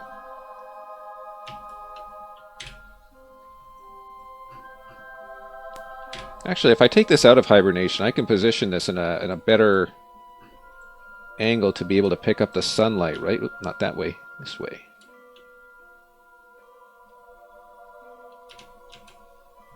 There we go. And then back to hibernation. So that'll fill up our batteries a little faster.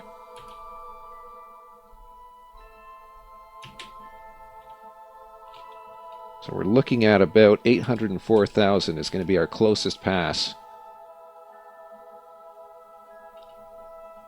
What do you think? Do you think this is going to be, I don't know. This isn't going to be like an orbital flight, that's for sure. Unfortunately. I wonder what went wrong. Well, temperature scan is useless to us now. Pressure data. Alright, so we're just about full on electric charge. You think we can try this again? We can try transmitting it again, see what happens. Oopsie, I reset it. So this is full. This is about as full as it's going to get. We got full electricity. I'm going to put this back on a hibernation. Material survey. And then try transmitting it again at a full 260. Let's see what we get. Oh. Alright, we got it. That was close. Nearly ran out of electricity there, but we managed to get something. That's more than I can say about anyone else.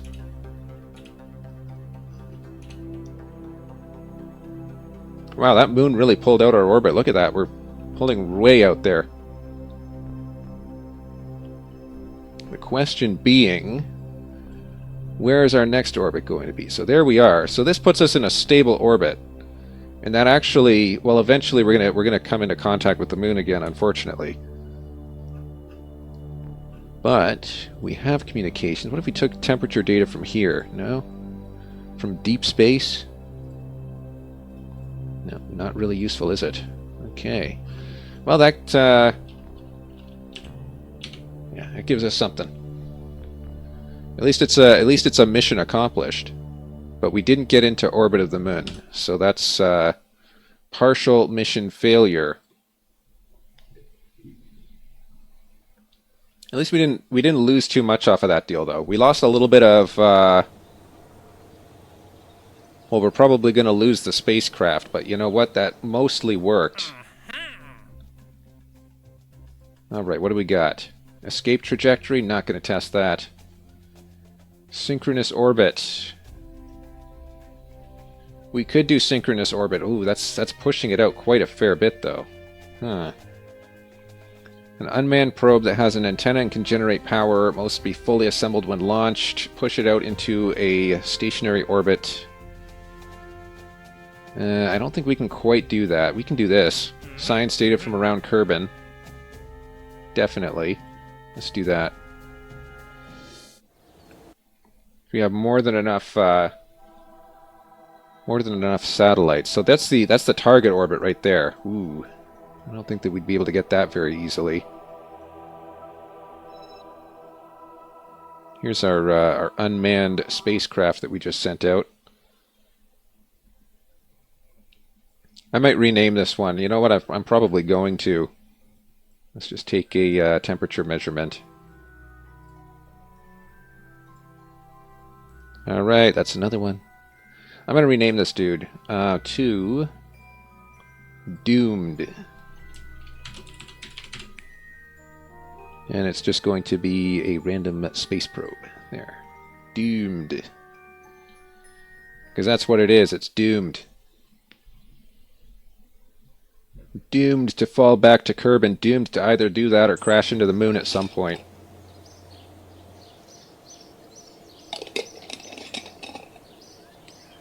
Alright. That gives us 45 science to play with, which means we can do general construction if we want to. There's not a lot in general construction to get. We can do that. This will give us a small inline reaction wheel, which I think is actually very much worth it, because that'll help us maintain stability. The other one is heavy rocketry, which we're not quite there yet. Not quite. We have micro propulsion systems and fuel systems. No, general construction. I'm really leaning towards this guy. This reaction wheel. Let's see what our next mission is anyway. Escape trajectory, landing gear on a suborbital trajectory. Really? I can do that. We'll do exactly that.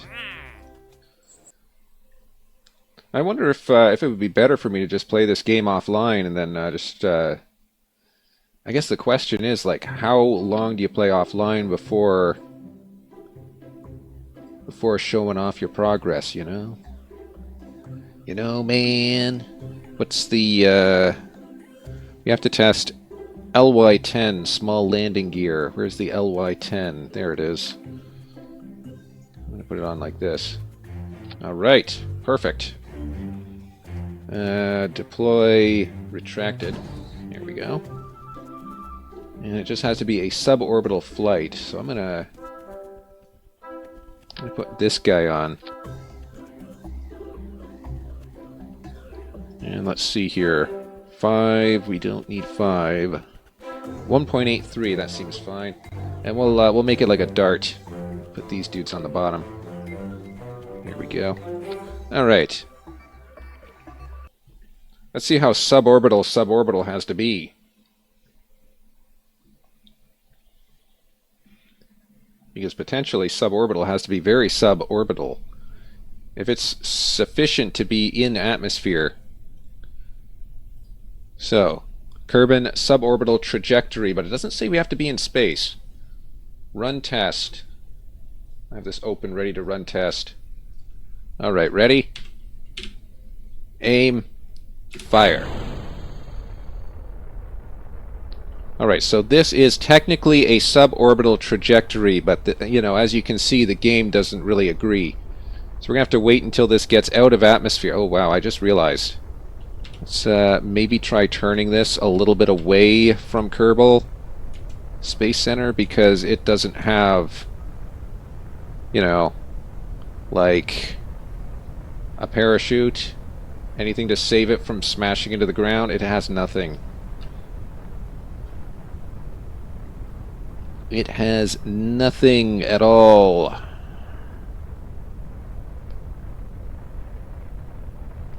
Okay, by the looks of things, I don't think this is going to get us into a suborbital spaceflight trajectory.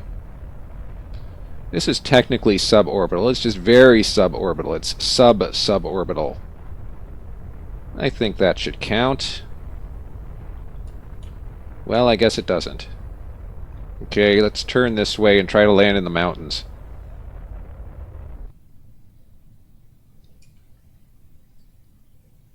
Nope, doesn't count. Let's go ahead and deploy shielded extend. There we go.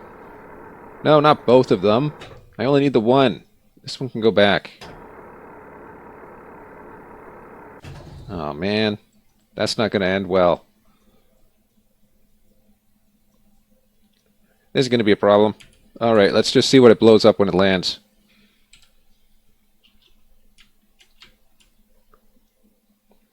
I'm kind of hopeful that this will push it away far enough. Oopsie.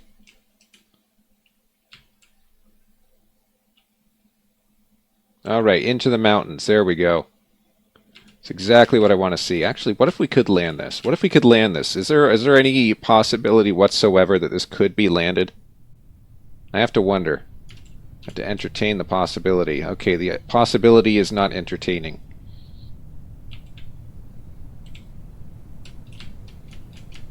Oh, well, we have no stability assist anyway. Oh well. And let's watch it plummet into the ground. That's a bit of a waste.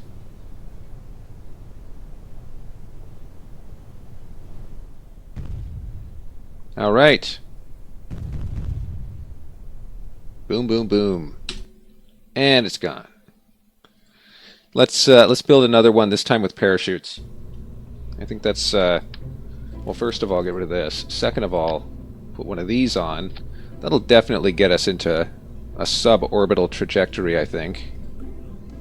It's a good thrust limiter. Let's bring that up to 2. All right. We're going to add on these dudes. All right. And then, what's the other one? We wanted a parachute. But not only did we want a parachute, we wanted a parachute that's going to open itself. I'm going to put on these, and I'm going to put on these. Minimum pressure 0.75. There. Altitude 1,000, altitude 2,500. That should be fine. That should be just fine. All right.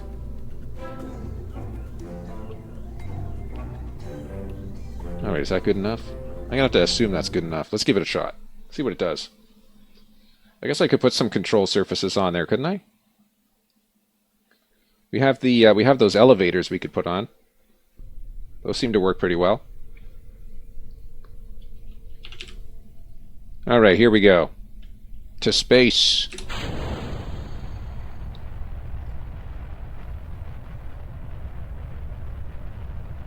With any luck, we'll get there. There's a possibility we won't. It all depends on whether or not this thing tips over on its side. Alright, so 75% atmosphere. That would be right about here, wouldn't it? That seems like a good altitude, though, actually, to have these automatically open. I think that works. I'm going to stage them. Alright, so we're slowly tilting towards the mountains once again. Not by choice. What is our peak altitude? Still in atmosphere, but hopefully really soon that'll be out of atmosphere and we can run this little test that they wanted us to run. Here we go. Alright. 60 kilometers. 70 kilometers. Suborbital trajectory. There we go. I guess it really wants us to be out of atmosphere, doesn't it? Whoa! Alright, well, we're going to be hitting 216,000 kilometers. So that'll be nice, I guess. Look at that. Single stage into orbit. Now in orbit, now in suborbital. Alright, run test. Mission accomplished. Not very interesting mission, I gotta say, but you know what? Let's see if it lands. And when I say let's see if it lands, I mean let's see to make sure that it doesn't land on our space center. Because that would be kind of, you know, problematic. Alright, by the looks of things, it's not going to land on our space... Oh no. We're out of electricity. No, deploy! Darn. I should have kept an eye on that. Electric charge was nothing. We only had 10. I should have thrown a battery on this thing. Well, let's watch it plummet into the ground.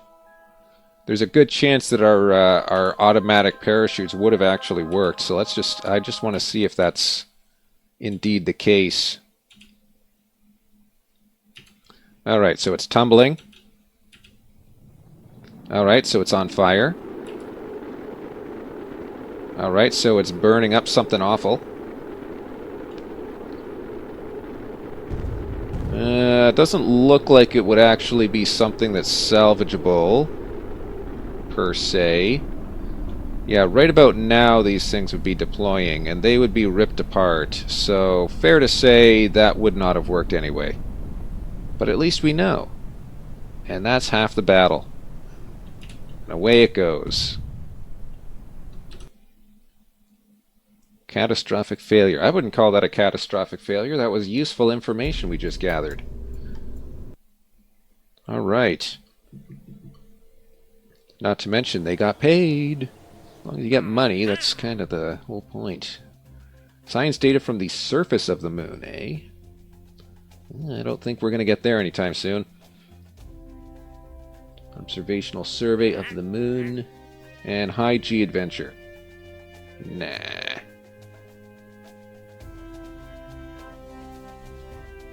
Satellite specific orbit of Kerbal. So yeah, I think the logical next step is to try and reach an orbit of the moon.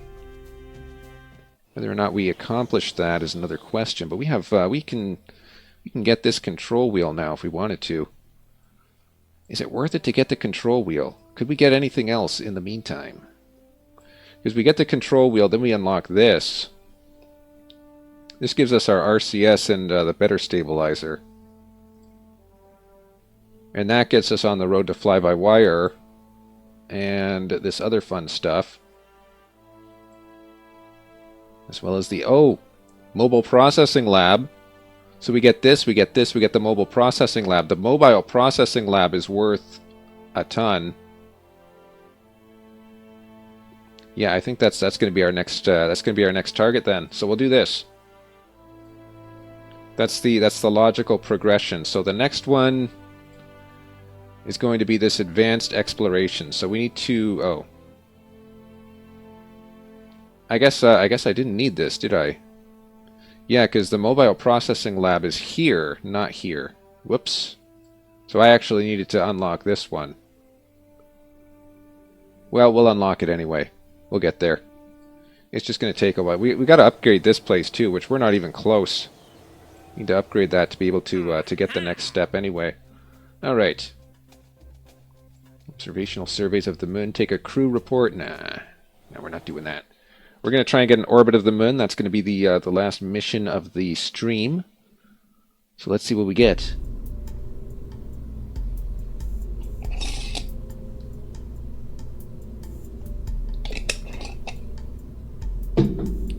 Plenty of water.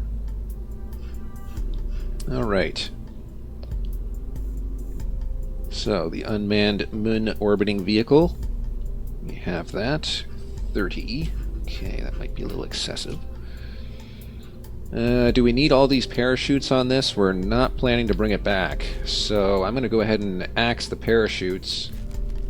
Except for one. I will put on one parachute.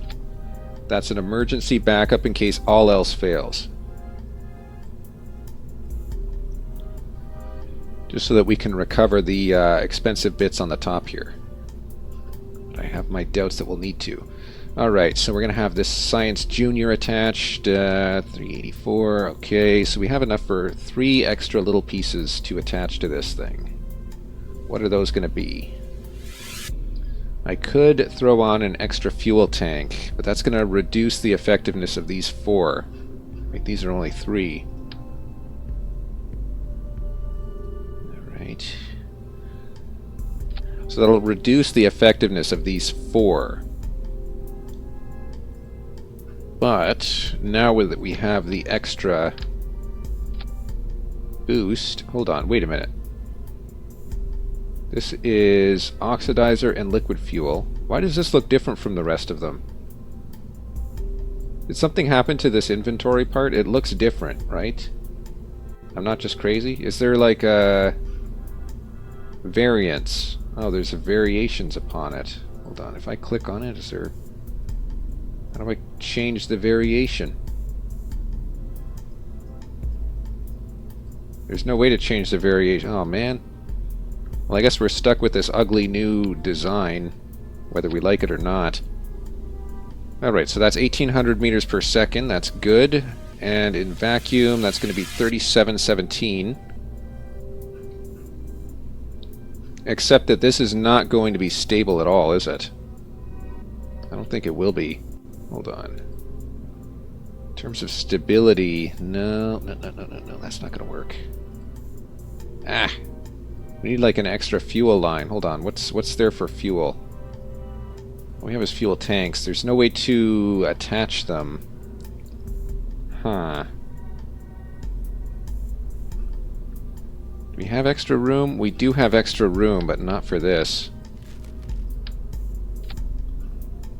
This will help to push us into atmosphere, but then we need some kind of control, which I'm thinking... 2 seconds, 2 seconds... Where is it? There it is. I'm thinking this guy. Check that out. Is this expensive? This is only 600. Why is the buy-in so much for that? Okay, so these guys go, break off, this guy goes, breaks off, and this guy goes. If it has to. Hopefully it doesn't have to. And that's 30 parts out of 30 parts. I think this will get to the moon. You have that little extra control authority on the top. I think that'll be just fine. Alright, we'll give that another shot. We'll see what it does.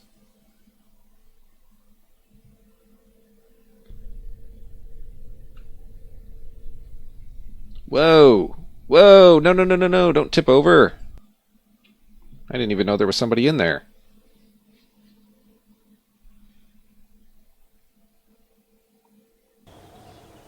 Alright, let's try that again, this time without a unwilling victim. Where is our victim? Alright, take this crew member off. We don't need crew on this space flight here. So once it sits on the platform, I'm pretty much going to have to instantly enable stability assist so the thing doesn't tip over. Isn't that... Whoa, hello. Okay, there we go.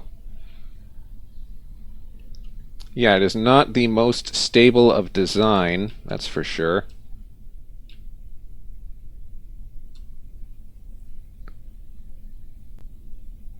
Alright, well, we have a parachute on there just in case. Hopefully we don't need to use it.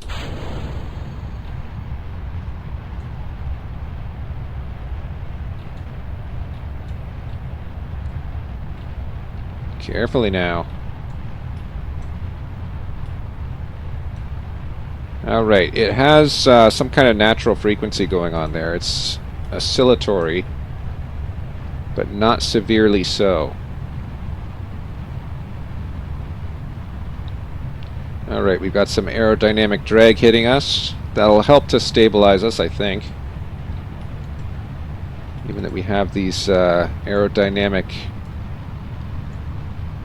fins on the back, that'll help. Help to keep us pointed in the direction we want to go, which is up. If we were pointed down, that would be a concern. But we are pointed up, so I think that'll be fine. Alright, easy goes, easy goes. Really trying to hammer that gravity turn as much as I can. Alright, there we go. What is our altitude? 98 kilometers. It's not bad. Alright, we're going to separate at 50. And we're at 50, separated. And we will engage the extra fuel at 60. Here we go. Push ourselves away. How far up are we going? We're not going too far up. And the moon's way over there, so that's kind of... We're going to have to start maneuvering this way pretty early.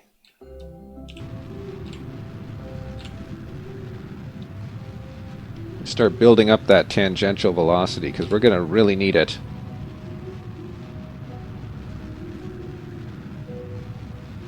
Come on, orbital velocity, let's go. Alright, that's starting to build.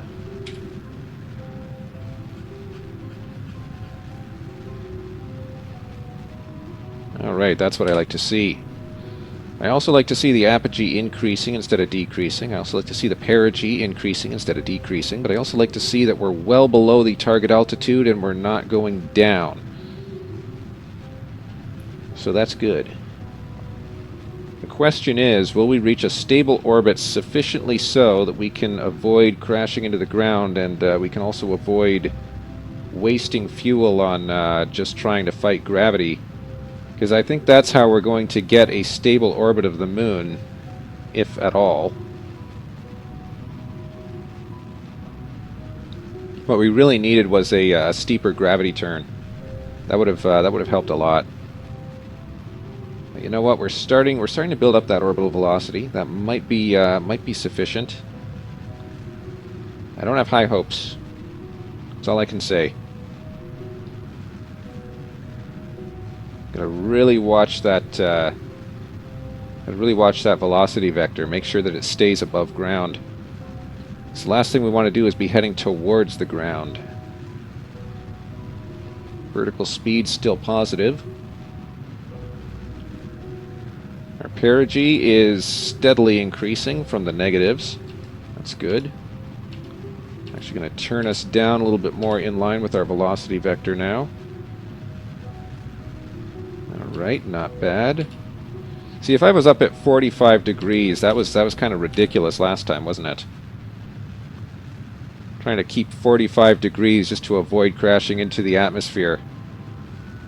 But now we're at, like, look at that, we're at 10 degrees elevation. Which is basically dedicating most of our thrust now to increasing our velocity. Our orbital velocity, that is. Which is what I like to see. Before you know it, we will be approaching the moon. Of course, it's going to take a while. Alright, I'm going to start moving straight towards our velocity vector now. Convert all that energy. Let's go. Alright.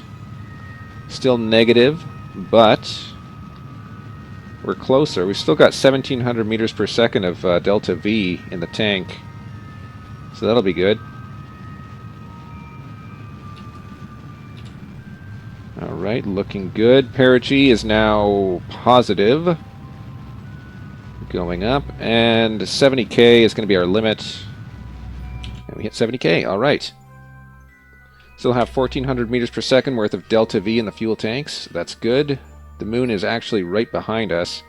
So we need to wait until we're on the dark side of the planet.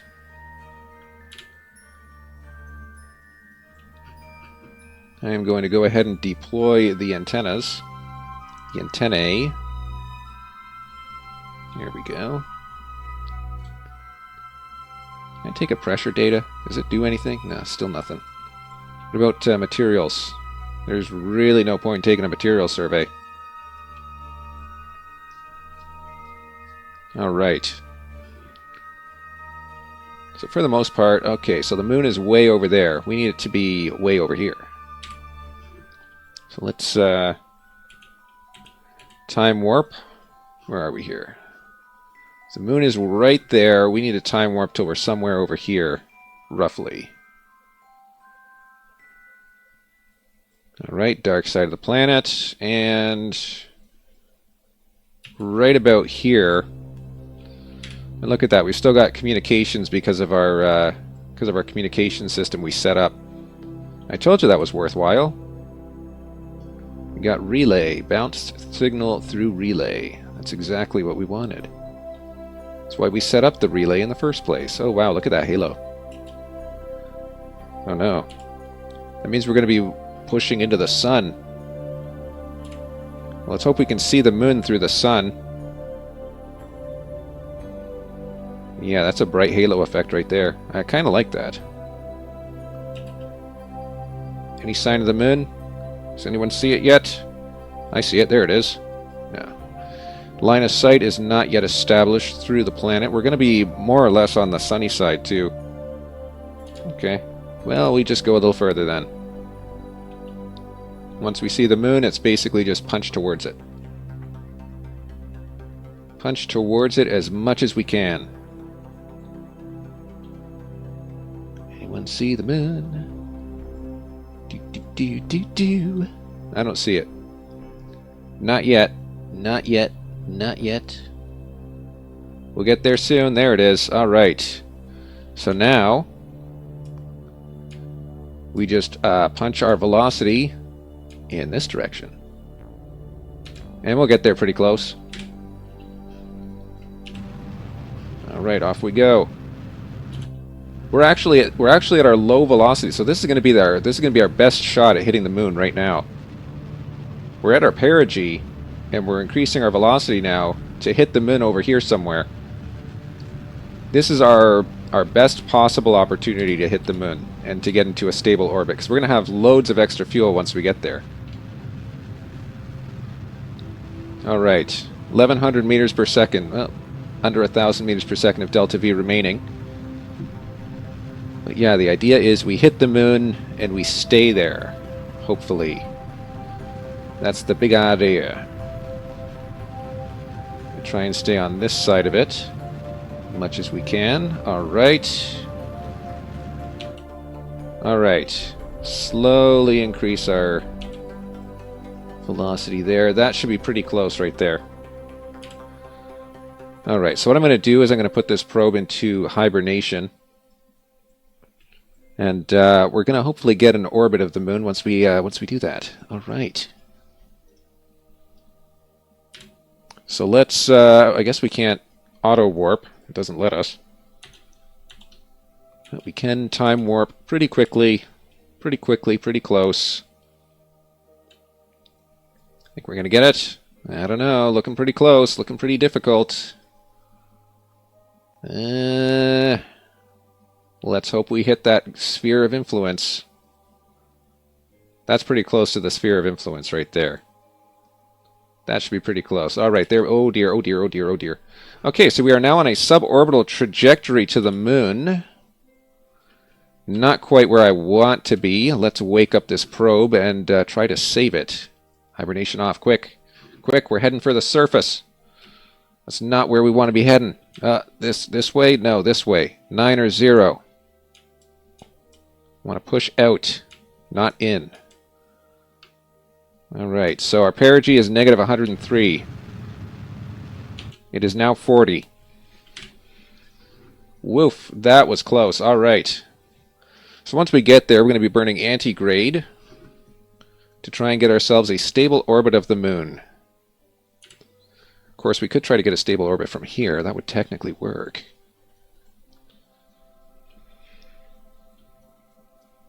Think we can take any scientific data from here? Would it work? Would it be worth anything? Probably not. Probably not, no. Okay, so 40 kilometers is our target. Let's move our way closer to 40 kilometers then. Easy does it.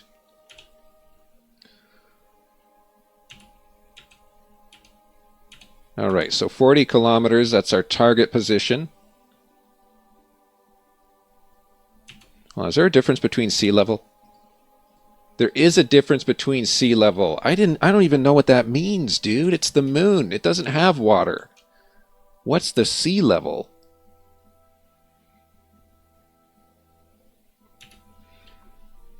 Now, I just want to make sure 100% that we are going to have communication. Okay, so we're good. We have doomed. We can actually do a communications relay through that.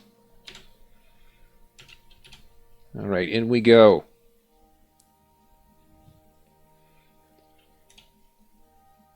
Carefully now. All right. I think this means we're in low orbit. That camera shift we had just there.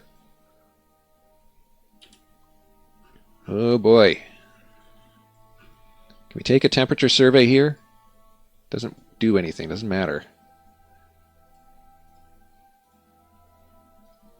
We're not in hibernation. Okay, all right. I'm anxious now.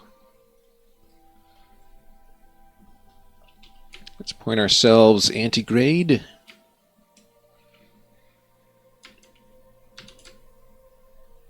All right. Targeting 40 kilometers above moon level.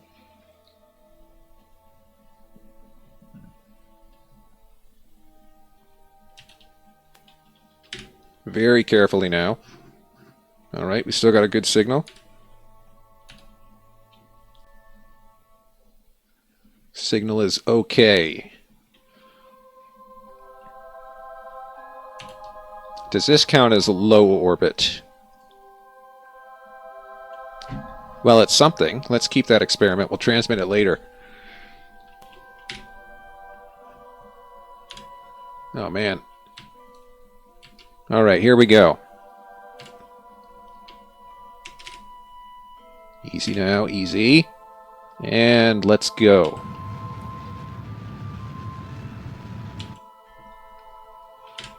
All right, that means we are now stuck in the moon's sphere of influence. Awesome. Let's bring that apogee down.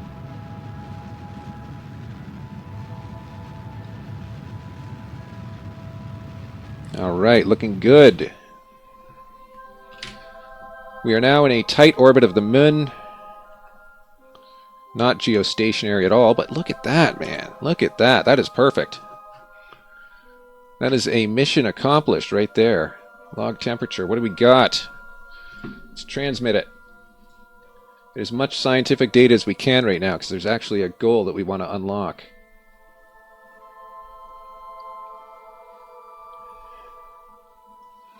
And we can review this, I think.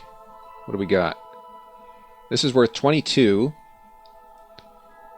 Well, in space near the moon, but we're in orbit of the moon now, so I'm actually going to reset this and conduct a survey again.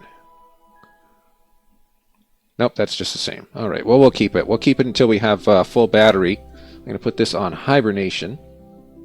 All right, there we go. Let's just wait until our batteries charge up. Wait a minute, wait a minute. That's not good. We need to be facing this direction. North-south, that's how we're going to charge up our batteries. All right. Hibernate it. Oopsie. All right, hibernation, good. Let's recharge the batteries.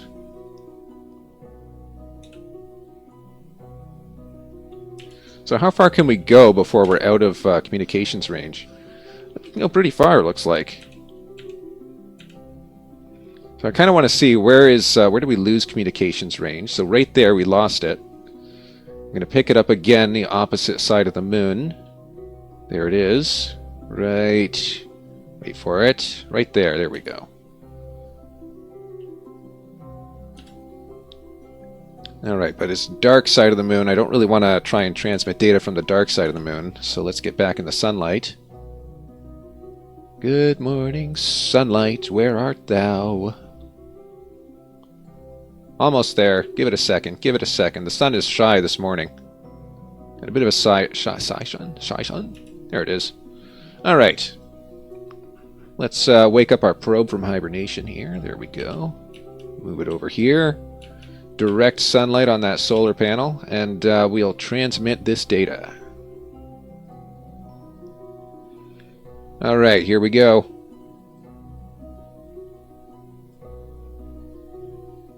Alright, going, gone! Perfect. Alright, what is our science value right now? It doesn't actually, we don't, oh, there it is, 54.2. That's not bad at all. It's not bad at all. That's right where we want to be. Alright. And we're in orbit, and everything is good. Alright. Well, you know what? I think that deserves a smile and a half. Back to the Space Center. So we've accomplished orbiting the moon. I think technically we have enough fuel. If we wanted to return from a stable orbit of the moon, we could do that. I think it's possible. I mean, hey, if we can get there, we can get back, right? Probably. So these are worth 90. Okay, so that's not quite... So what we need to do is we need to unlock this one, and then we need to pay for the higher tier, and then we need to unlock that one. Yikes. Not going to be easy. We could unlock heavier rocketry as well if we wanted to. Okay, well that's something to use. Science data from the surface of the moon. I think we... Well, I don't know. We might be able to get to the surface. I don't know. Test an engine landed at Kerbin. I can test an engine landed at Kerbin. Why not? Oops, I forgot to accept it. Test an engine landed at Kerbin. That'll be easy. Look at that. Check this. All I'm going to do... once it loads. Alright, so we're going to go new. We're going to do this. We're going to do... Where's the thud? Here it is. Alright, let's go.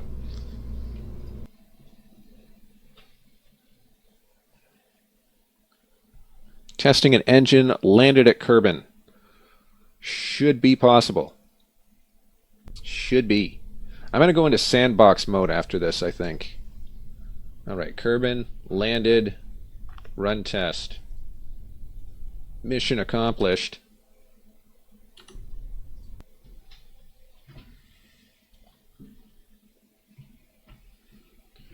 Doesn't look too bad at all. Alright. Next. Alright, we recovered the parts. Anything else? Surface of the moon? Nope. Temperature surveys? Nope. Okay. Test a parachute in flight. We'll save that one for another day.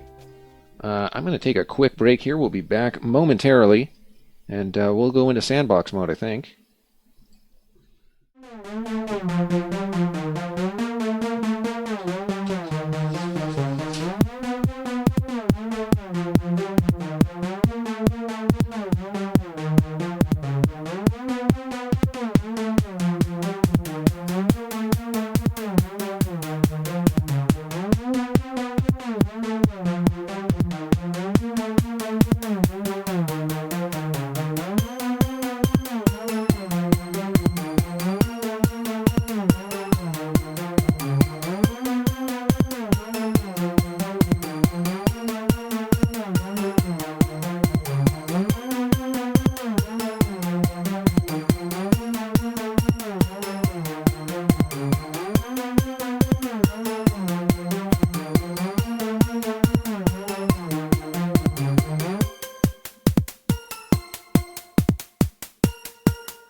Alrighty.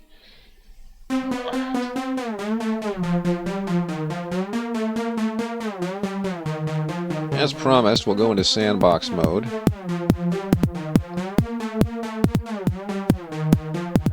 If I have a sandbox mode.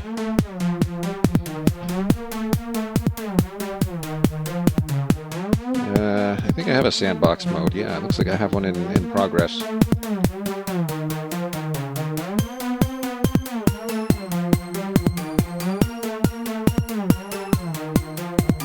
So we got sandbox mode up and running.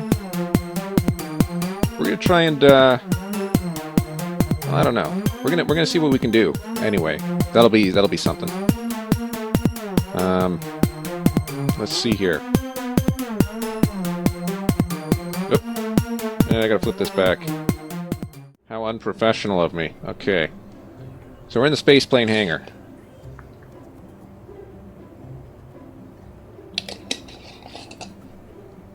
The question is, what is the lightest one we can make? So what is it? This is 0.1 tons. This is 0.04. Wait a minute. We can get lighter. So 0.1, 0.04, 0.05. So what if I did this, dude? That'd be perfect. So that's the perfect base right there for a tiny unmanned aerial vehicle. Then we want the lightest possible fuel tank. I think there's lighter fuel tanks in here, isn't there? Oscar B, 0.225. So the ones I was using were up here, weren't they? FT, that's not it. No, it's MK0, there it is. So 0.275. That's how much that weighs. Okay, Oscar B is 0.225, and it's 18 and 20. Yeah, it's not just liquid fuel, though. Yeah, we kind of want one that's just liquid fuel. But if I cut the liquid fuel out of this dude, couldn't that work? Hold on, let's put this on, and then we'll cut the oxidizer out and make it just liquid fuel. So what's the weight of this? 0.213 tons versus this one is 0.351. This one has only 27. This one has 50. I'm going to try it with this. Oh man, this is going to look like one really kind of like a dumb looking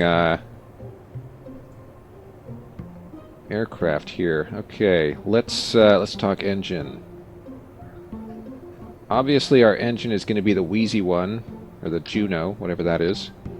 And that's going to be, where are we here? Need air intake. Air intake for the Juno. There it is. Small circular air intake. So that's what we're looking at here. So half a ton. Now I want to have some control on this thing. I'm going to put that on, and I'm going to put on a battery. Electrical battery. Where's the batteries? Okay, so that really jacks up the weight, doesn't it? Okay, that's pretty heavy. We don't even have any control surfaces on this yet. So for control surfaces, these aren't control surfaces. Here we go. What is the lightest weight? So that's 0.05. That's 0.23. Okay, so these are the heavy ones. 0.06, 0.08, 0.17. So these are the heavy dudes. What about, yeah, this guy. That's 0.1, so that's too much. So 0.05, that's the lowest we can do. Let's get our aerodynamic overlay on here. We had it. There it is. Alright. Now I'm kind of interested in how this is going to work. Let's rotate these back a little bit. Okay, maybe that's a bit too swept. We're not going to be going that fast in this thing. Alright, there we go. Oh man, this is just like, this looks like a really dumb idea, doesn't it? I think so. Alright. And then we need a elevator. I'm going to put the elevator on this thing. Look at this. This is ridiculous. Okay. Hold on. Don't snap. Okay, do snap maybe a little bit. Okay, maybe we do want snap on. Let's turn snap on. So we're going to turn this. We're going to move this. Right in the middle there. Oh wow, this is a very strange looking unmanned aerial vehicle. I don't think this is going to be stable actually. Looking at this, no. Probably not.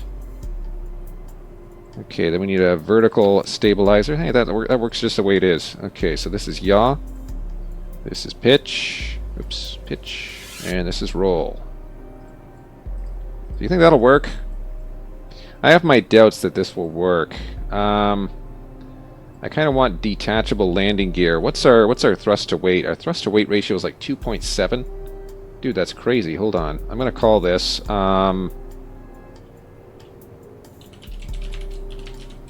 the 404 unmanned aerial vehicle. There it is.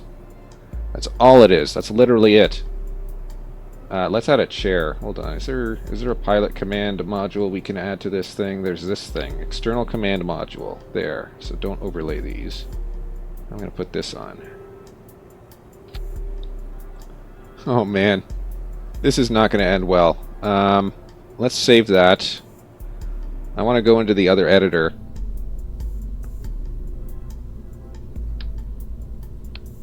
Okay, so the way that we're going to launch this is with micro landing struts, so 0.015 per. We're going to just split these on somewhere. Alright, there we go. Put this guy, nope, not you, this guy, here we are. Alright, that's going to be how we launch this thing. As for our pilot, let's go ahead and get whoever this person is. Alright. Man, if this works, that's going to be freaking awesome. It does have remote guidance available, so technically we don't need the pilot on board. But I'm kind of interested to test. By the way, what is the difficulty setting on sandbox mode? Settings? Was that be under settings? Okay, difficulty options custom. Allow reverting flights. I kind of need that. Especially if we're testing here. So we'll apply that and accept. Alright, let's go. You think this will be good? I don't know if this will be good. Let's see. Alright, we're off the ground. Oh my goodness. Alright, I don't imagine that this is a very stable unmanned aerial vehicle. But at the same time, look at that. It's actually working. This is actually kind of crazy. Hold on. Let's turn. Let's see how it handles. Whoa! That thrust to weight ratio certainly works in its favor. Alright, there we go. I mean, a thrust to weight ratio of 2 is freaking crazy, if you ask me. Now the question is going to have to be asked, how do we land this thing? Eventually we're going to have to answer that question.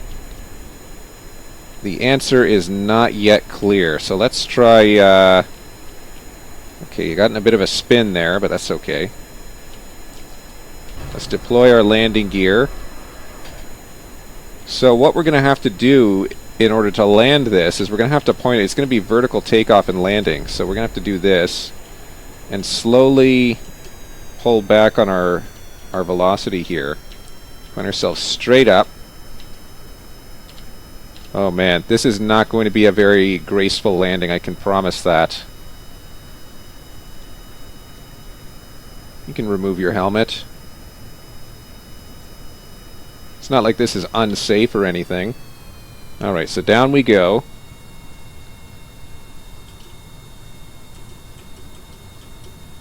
And it's going to be a controlled approach to the ground. Controlled approach to the ground. Oh no. Oh no, what's going on? Did we lose electricity or something?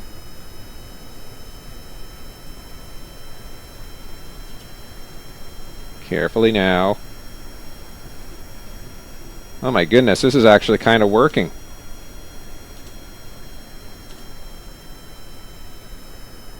No, we have plenty of electricity. Look at that. That's crazy. Plenty of liquid fuel, plenty of electricity. This is an under 1 ton unmanned aerial vehicle. Of course, it's manned right now, but, you know, it doesn't have to be. That's the point. Can I speed this up? I can time warp. I wouldn't recommend it. Carefully now. Alright, so we're on approach to the ground right now at 15 meters per second.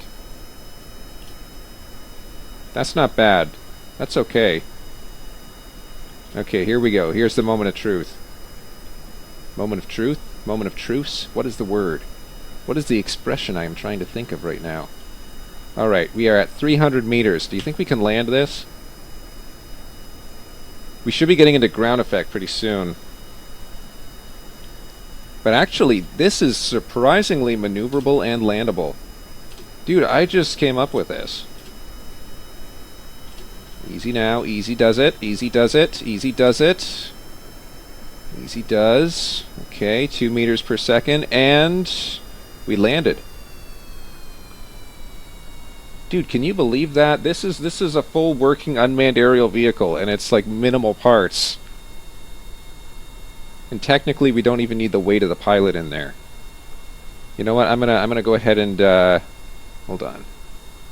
Shut down the engine. I'm gonna jettison the pilot. EVA report. Yeah, that's a good EVA report right there. All right, let me switch back to this. Can I switch back to this? There we go.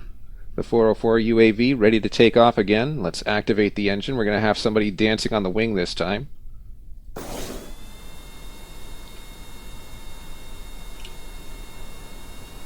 Alright, off we go. Let's hope this person standing on the wing doesn't hurt us. Oh, there we go. Landing gear is in. And look at that, we're flying again. Look at this. Hooray! Alright, now I want to see how maneuverable this is. I'm going to take this up to altitude just a little bit here. Uh-oh. So without the pilot, it's mildly unstable. See that? See how it's kind of wobbling back and forth? It's not supposed to do that. So it is mildly unstable. What if I bring these down? Will these help stabilize? They do not help stabilize. Okay, well, mildly unstable, but for the most part it does seem to work okay. Now I'm going to go ahead and assert full control authority now on a pitch maneuver. Alright. Now because this is so light, this little reaction wheel is more than enough to control it. So we can do just about anything, put ourselves into any orientation, and then it'll pick itself back up eventually. Wow, that's really good actually. Let's try roll.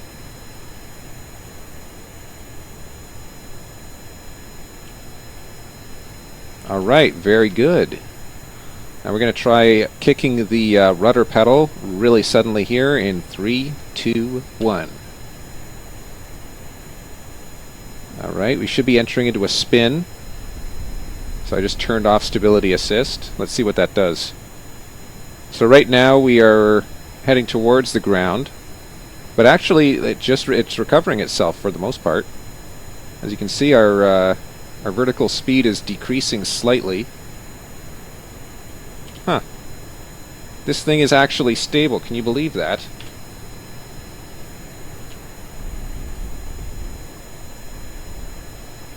Alright, let's head back. I'm going to head towards the ground. And we're going to try a very strange landing maneuver with this. Let's see what it does. Alright, so we're heading towards the ground very carefully. Well, actually, not very carefully at all. Pull up, pull up, pull up. Alright, here we go. And point ourselves... Oops, not like that. Alright, retrograde. Oops, no, not like that. Okay, well, whatever. Nope, just point ourselves up. There we go. Alright, that's what I wanted to see. That's perfect.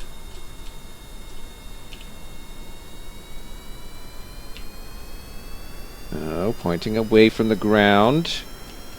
if you don't mind.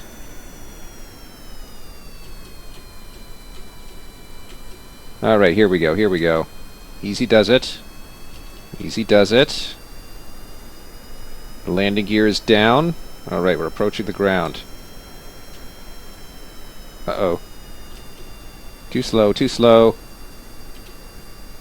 Nope, nope, nope, nope, nope, too slow. Can't be that slow. Has to be at least 3 meters per second, dude.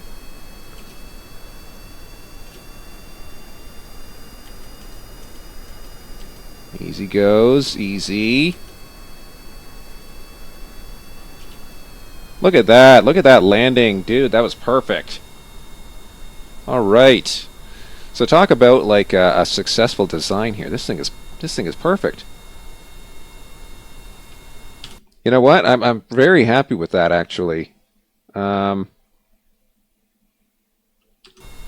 Very happy with that. Just didn't take much. I mean, I've been playing around in the sandbox world every now and then, but I've never designed something like that. Let's recover our crew member. I'm gonna save that to the Steam store. That's a really successful little UAV that we've designed there. Look at that. I'm actually gonna export that. Steam shared files. Set to public. Let's call this yeah,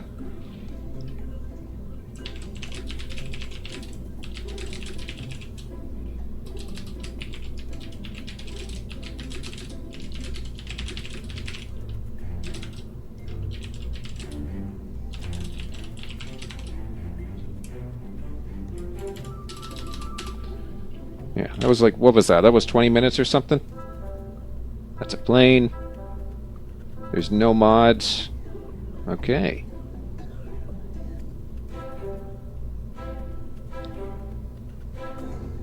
Oh dear, what is this? Alright, give me a second.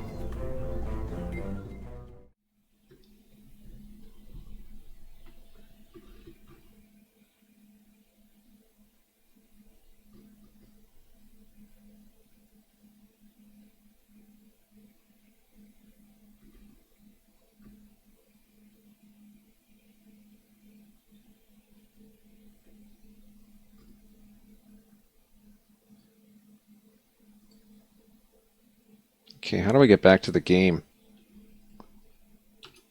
Oh, there we go. Alright, that Steam overlay was throwing me through a loop. Dude, this is perfect. I'm actually going to try flying this around a little more.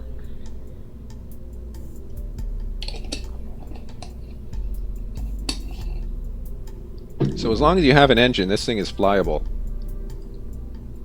Let's pack some more crew into there. I'm going to try getting to the mini island. We'll see how it does.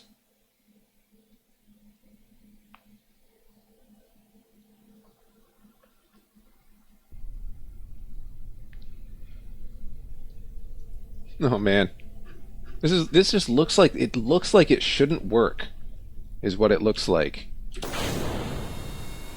which makes it surprising when it does work. Vertical takeoff. Look at that.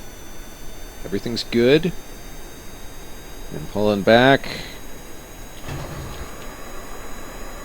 And away we go.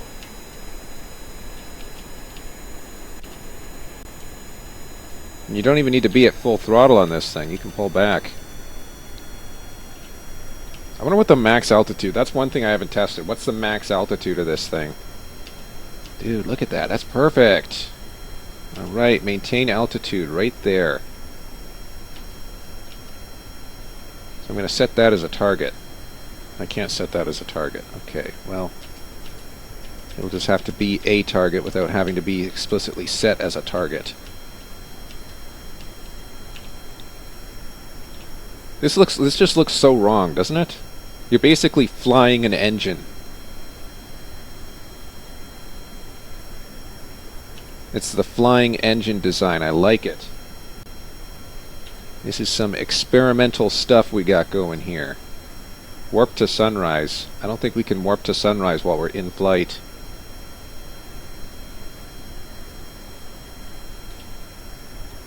Come on, let's go. Let's get to that island. This doesn't have the most range on it, I gotta say. You know, I could add some range by increasing the fuel supply, just a little bit. But still, this looks like it has a pretty decent range to it, you know? I'm really curious to see what the max altitude on this thing is. I think that'd be pretty cool to find out. We'll find out the max altitude after we do a test landing here on the random Kerbal Island. All right, here we go. Let's point ourselves roughly towards where we want to be. I'm gonna turn down the not that far. We're descending, but not so much so that we lose control. Easy does it. Very carefully. The last thing we want to do is plummet into the ground. All right, we're looking good. This is a good-looking approach we got going here.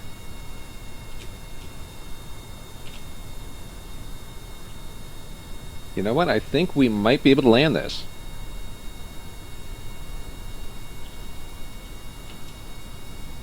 What I have to show all those people that thought I had no skill. Haha, but look at this. I'm about to land on the Kerbal Island. First try, probably.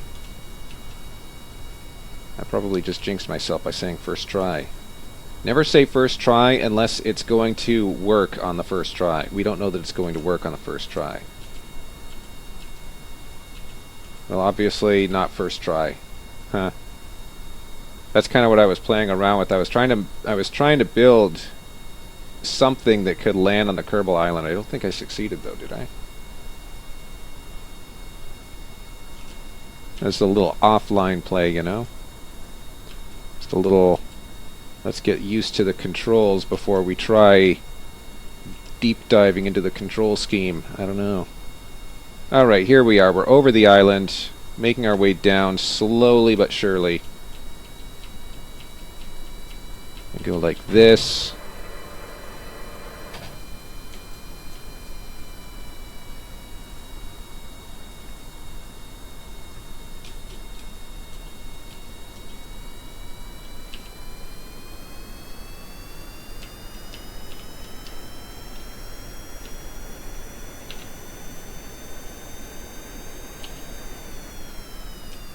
Easy goes, easy goes.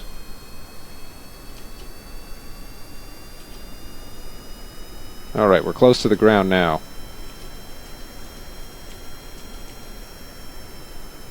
Easy. Easy. Alright, looking good, looking good.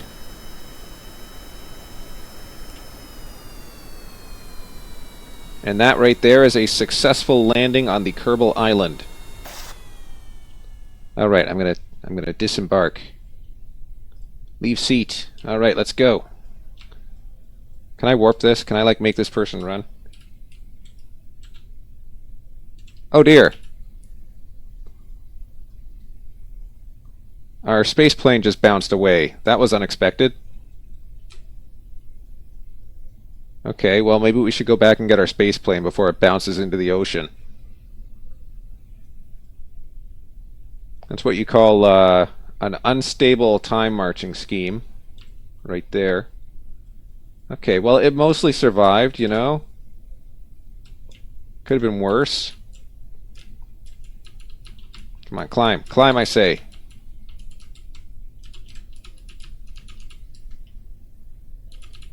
Ouch. Ouch. Come on, climb. Climb. Climb, I say. No. You are not climbing. Okay, how do I get back on? Okay, that's a bit of an oversight there. I don't know how to get back on. Okay, maybe I can get on through the tail fin. Hold on, hold on. Climb, climb, climb, I say. There. Okay, now we got to carefully walk our way up the tail to get back on to the chair. Okay, can I get back into the chair? Board. There we go. That's what I wanted to do. Alright, let's take off again. Let's activate the engine and take off again.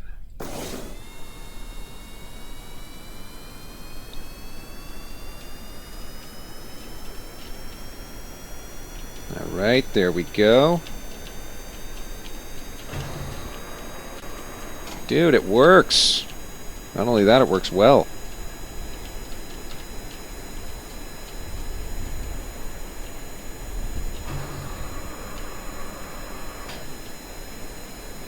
Uh-oh.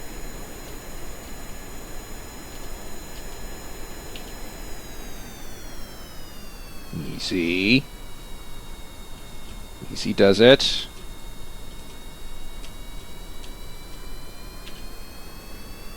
We're not slowing down enough. Oh no!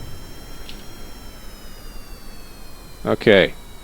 So the bad news is we just lost our rudder. The good news is I don't know that we actually need a rudder.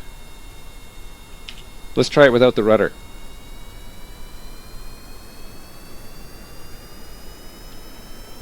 We might have needed it for stability purposes. But I think that our pilot here has a parachute just in case. Oh hey, there's a light over there. What's that? Let's go see what the light is. Yeah, we have a lot more tendency to want to spin out on this.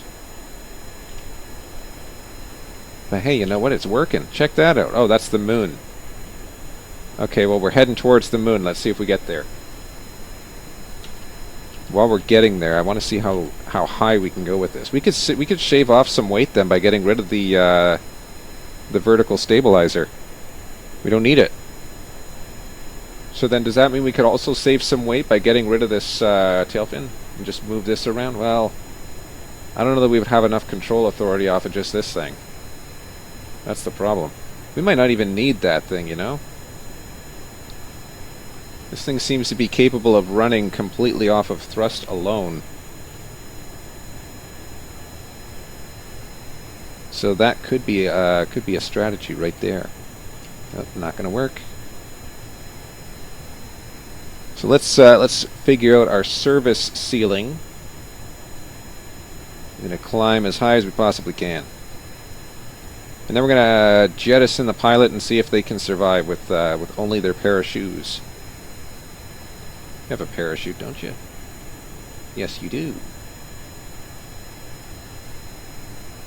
Remove neck ring. Huh. Deploy shoes. Seat control from here. I don't know. Alright, so we're slowly approaching our service ceiling. But that's a really high service ceiling, I gotta say. As long as we can keep that surface velocity up, I think this thing will continue to climb. Check that out, 113 meters per second, but we're climbing past 9,000 right now.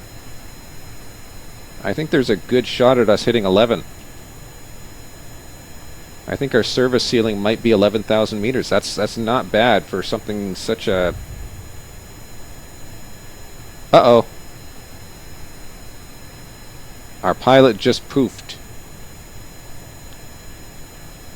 Okay, well, that's good information to have, I suppose.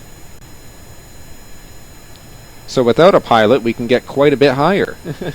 Oh, no. But, yeah, look at that, 11,000. We're passing 12,000. I mean, we just shedded a whole bunch of weight when our pilot blew up.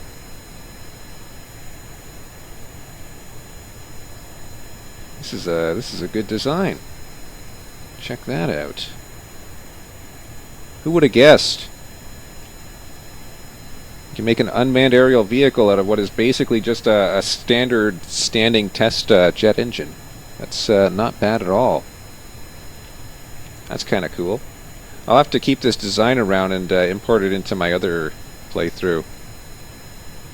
I mean, aside from the pilot blowing up, this is more or less a very useful design. Alright, let's find that service ceiling. So service ceiling is now 14,000. Because we're able to maintain flight at 14,000. As long as we can maintain steady and level flight at an altitude, then that is a valid altitude for this. But just how high are we going to go? Because obviously 14,000 is pretty crazy. If we get it at 19, that'd be even better.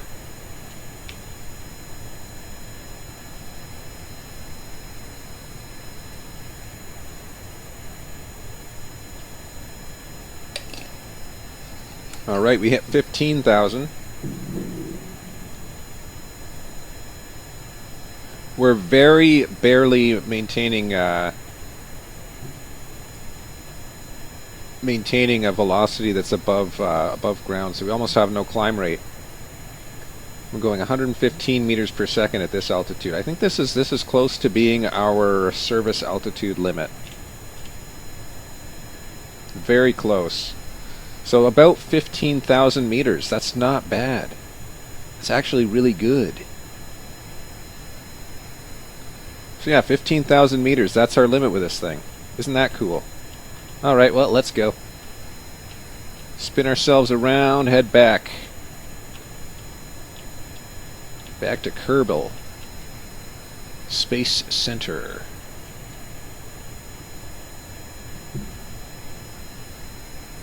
Are we not generating any thrust? I think we're just dropping. Yeah, we're just dropping straight towards the ground. Don't worry. We'll start picking up some wind here soon. Dude, this is such a good design. I'm surprised. Has anyone... Somebody has to have come up with this before. I mean, I know it was one of my viewers that came up with the idea of using the elevators as a lifting surface. But I don't know if they ever went this far.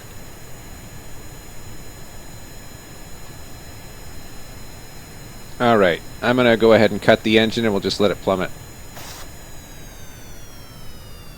So we are now simulating an engine failure. Can I just dump the fuel on this? Can I just... no, I can't. You know what? Let's cut the engine back in. We're not going to simulate a fuel failure. We're going to simulate running out of fuel by actually running out of fuel. I hope. How much time do we have left on this fuel anyway? We are burning fuel at a rate of 0.02 per second. Well, we might make it back to Kerbin. Might make it back to Kerbal Space Center. I'm going to leave this at full velocity. Let's climb back up to our service altitude ceiling. See how high we can get. And then once we do run out of fuel, then we'll coast the rest of the way. Because yeah, this doesn't have a lot of fuel on it. This only has like 27 liquid fuel, so that's a thing.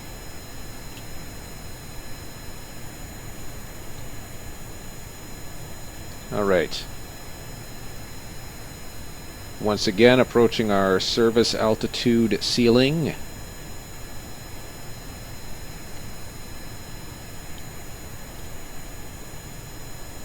Alright, we're not running out of liquid fuel anywhere near as fast as I was expecting. What was our service altitude? 15,000? Might as well just climb up to 15,000 quick as we can.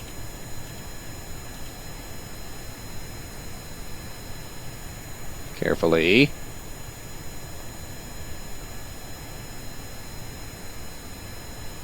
Because I don't think there's actually a way to land this once we run out of fuel. I think you need fuel in order to land.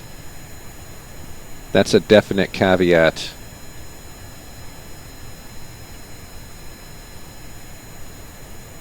After all that flying, we still have this much fuel. Okay. Well, that was entertaining. You know, sandbox mode really is kind of fun, isn't it?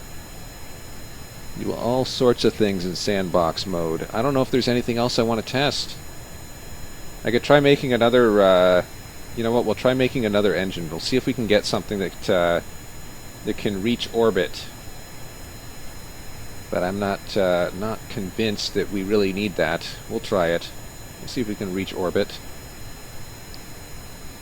So our service altitude was 15,500, but we might be able to kind of punch ourselves up to 16,000.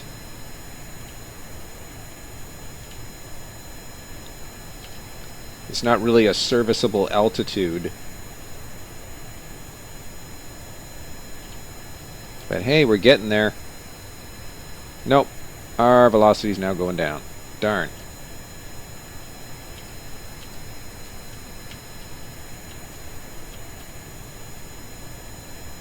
Yeah, this is not a serviceable altitude.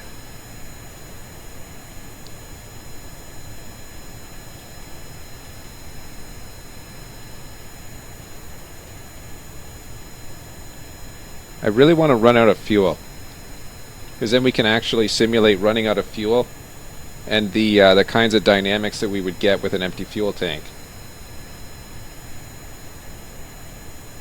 Let's see what we get though. We've only got 4.7 left and we're burning at a rate of 0.01. Well, we need to be burning more than that. Let's increase our velocity so that we're burning more faster.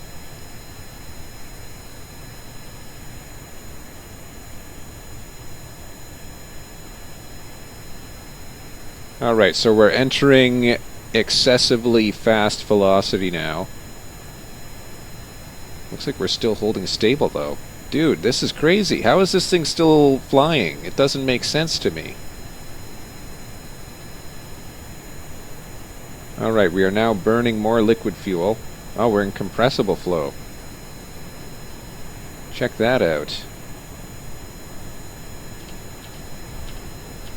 Still pretty good control authority.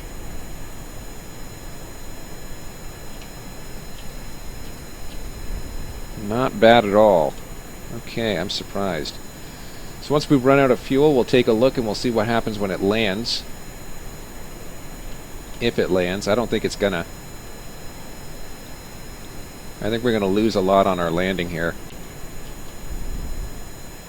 Whoa. Nearly broke it. Very nearly broke it. Alright, here we go, here we go. Keep that, keep the ground at the ground. Bleed off some of this velocity here. Doing a quick turn.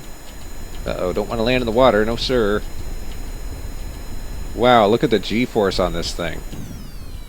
Alright, we've flamed out the engine. So now we'll drop the landing gear and we'll just see. We'll see if we can land it. I don't think we can. But you know what? There's always that little possibility. If we flare it correctly at the end.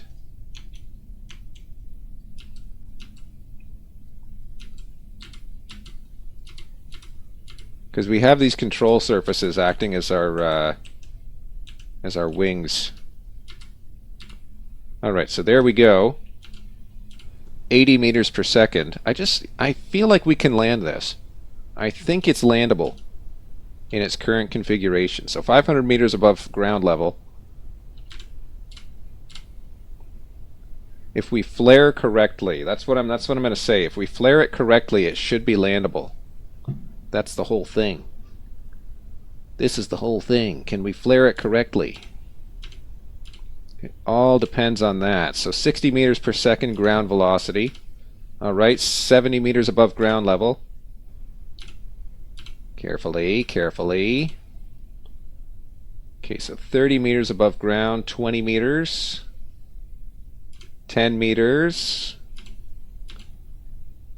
Alright, carefully now, carefully.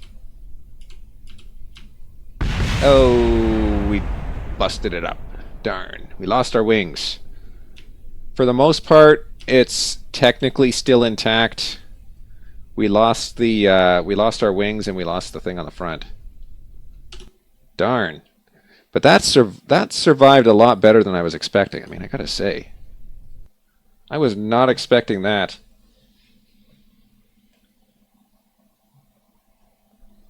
Alrighty then. Well, that was pretty cool. Now let's see if we can get something that actually gets into atmosphere. Let's, so what I'm thinking is there was an engine previously that had like afterburner or something. Hold on. New. What do we get? Okay, we're going to go for the lightest weight thing. We're going to stick a battery onto it. Alright, we got a battery. Then, fuel of some form. So this was the fuel tank we used previously. I'm wondering if we can stack a bunch of these together. Right, and then there was something. Is this it? No. This one. Yeah, there it is. Afterburning turbofan. Now, does it actually produce thrust in a vacuum?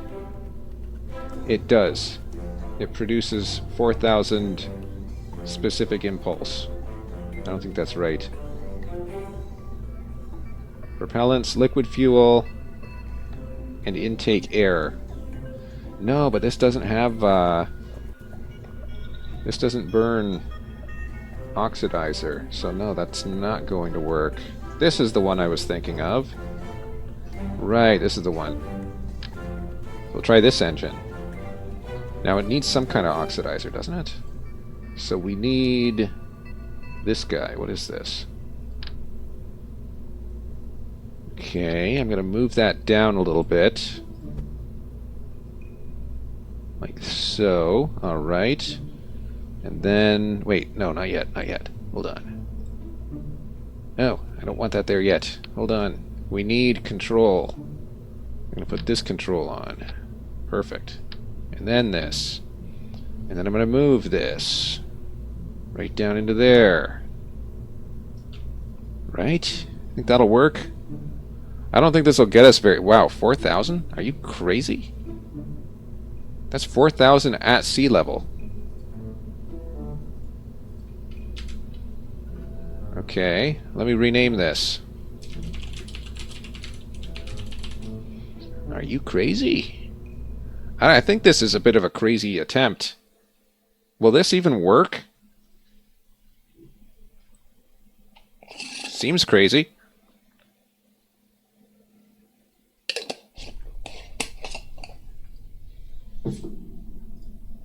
Dude, if this actually gets into atmosphere, I'm going to be rather surprised. Okay, so here we go. Stability.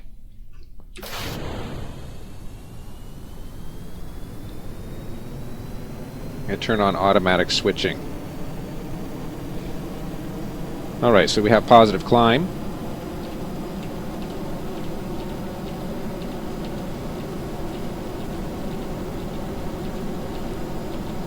Dude, that is going to be so crazy if this actually works. I don't think it's gonna. Whoa! Check out those G-forces, dude. Whoa! Burning up in atmosphere. Oh my goodness, dude. This is like... Our apogee is 196 kilometers? Are you nuts? Okay, now it's just pure burning oxidizer. Okay, so that got us to an altitude of 335 kilometers. That's crazy. This is like a single takeoff vehicle. It gets us into orbit. Just literally punched it into orbit there. Look at that. Look at that. 355. That's crazy. How does that work? That's crazy. Okay, then. Let's see what happens when it tries to land.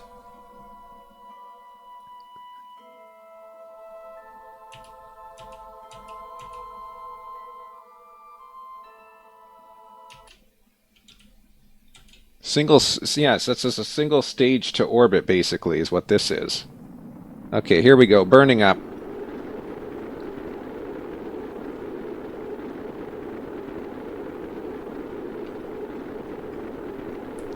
Off it goes. Carefully. Uh-oh. That's not good. Uh-oh. We lost it. Oh well. Let's go back to vehicles. That was crazy, dude. That's single stage to orbit. This is single stage to orbit.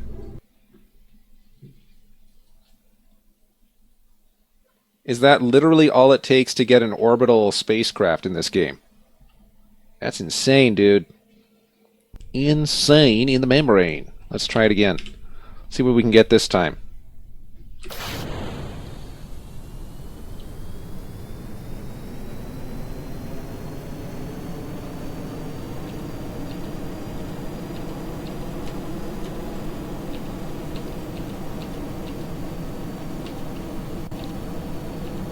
Alright, so this time we're going to use a gravity turn.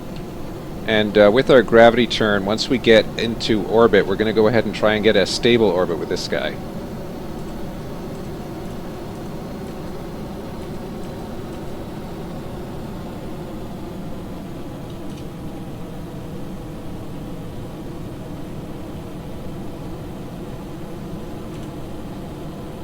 Alright. So far, looking like we're going to hit 16 kilometers pretty easily. Single stage to orbit. Is this a difficult thing? Because with these parts it doesn't look particularly difficult to me.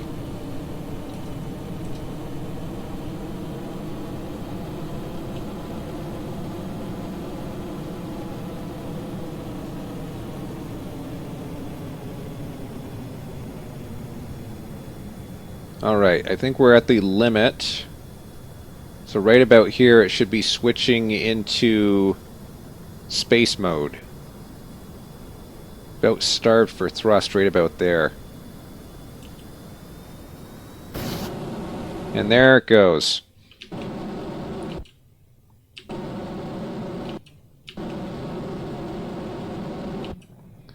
Alright, there we go. That's into orbit. Now the question is, will this actually get us into a stable orbit or not? Let's go up to 76,000 and we'll see. We might need more fuel to be able to accomplish that, or we could try one of those fancy other engines. Just don't want to add too much to this thing, you know. It's a very lightweight probe. All right, 70K. Let's see what this thing can do.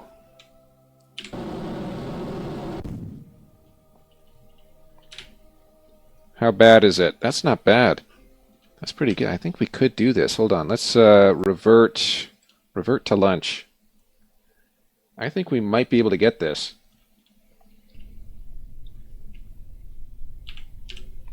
So I'm gonna send it from the ground, because this is actually considerably more efficient when it's in atmosphere. So what we're gonna do is we're just gonna punch it up from the ground, and we're gonna send it.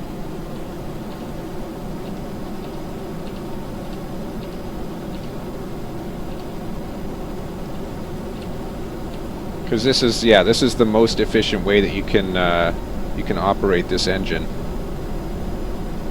All right, a little shaky, and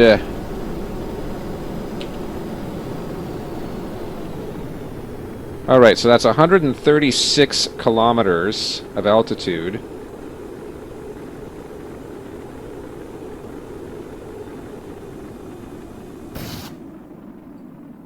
Shut down the engine real quick. So 136 kilometers is where it's predicting our apogee is going to be. What was our fuel? Our fuel is 37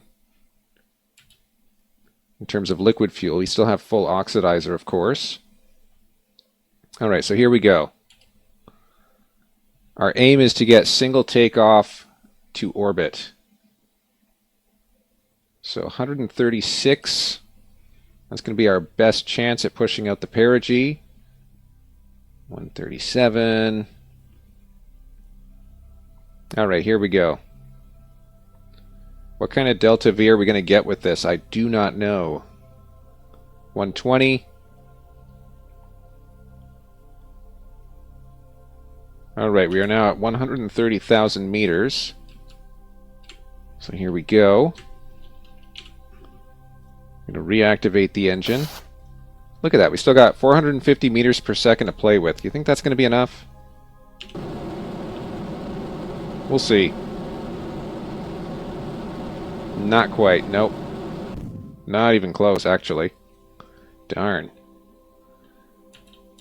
I mean, it wasn't bad. It was an okay attempt. Just didn't quite get us where we needed to. That was okay. You know what? I'm kind of happy with that. Looks like we're going to hit the land, potentially.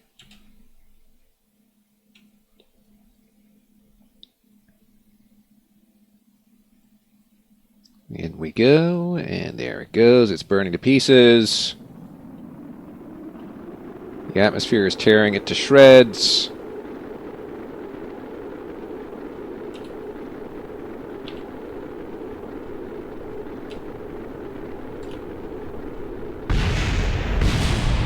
And we lost it. Okay. Go back to the assembly. I want to see if we can improve upon this. So what if we added... We just need like the slightest fuel tank.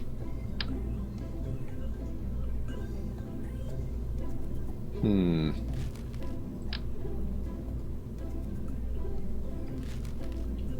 mean, it could work. These are Xeon containers. This is the Oscar B fuel tank. What if I did that? What if I just did this? A couple of these. And then send this up into there. Right? Kind of in the middle. Right? Right? And then pack this on the bottom. And send that up. Kind of like that. How would this work? Let's give it a shot. I think this might be our best take at getting single takeoff to orbit.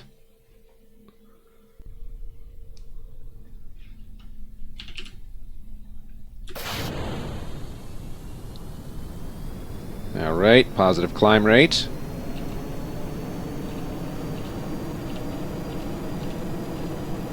And we're just going to send it. Let's go.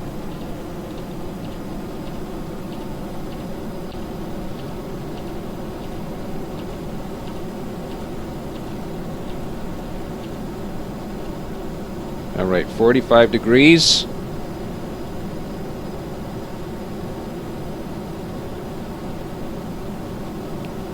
Look at that, we're overextended a little bit there. Think it'll be enough? Oh dear. Might not be.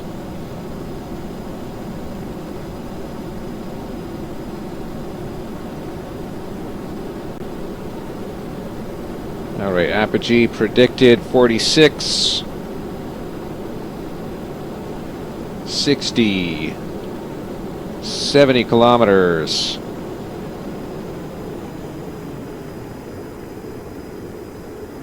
Alright, about 80 kilometers it's looking like. 80 kilometers is kind of our limit.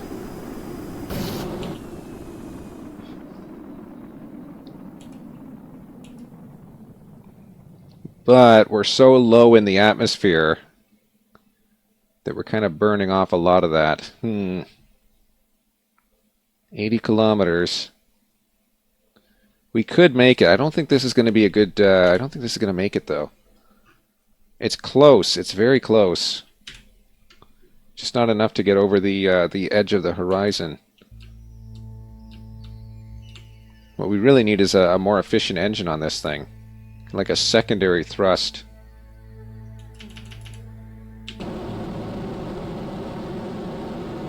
Oh, 82. Still negative perigee. Oh, still negative. Darn. That's pretty close, though.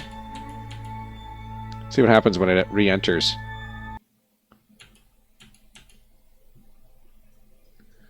Yeah, it's re-entering at a shallower angle, but that's not going to save it. Let's just, we'll go ahead and revert this to assembly. So what can we do? Because we want it to remain intact, right? 5,000 meters per second.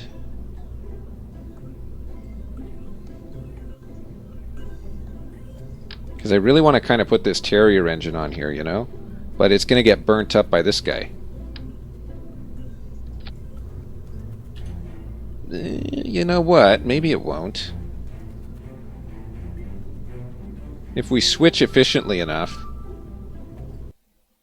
then maybe it'll be good enough. I don't know. I don't think that's a good, I don't think that's going to work like that. We'll give it a shot.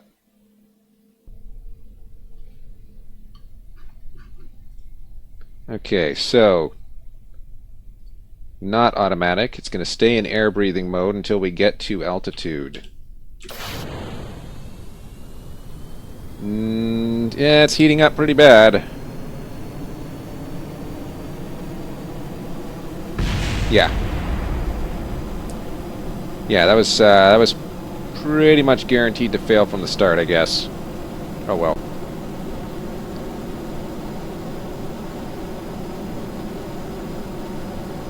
Well, we'll see what it does.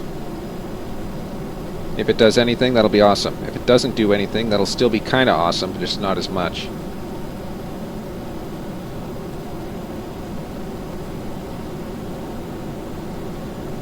Alright. Nah. It ain't gonna get to orbit.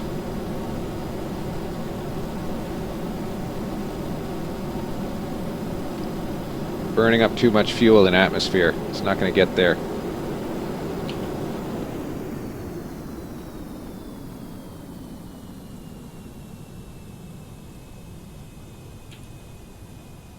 Yeah, 3,400 meters per second. I don't think we're going to get that once we're out of the atmosphere. I don't think that's realistic.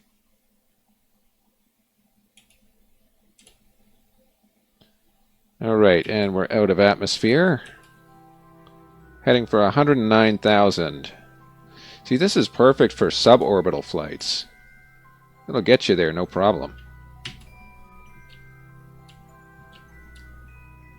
Alright, we're going into closed cycle mode. Engine is active. We have 700 meters per second to play with, and that's not going to be enough to get us into an orbit. No, sir. Not even close. But we'll give it a shot.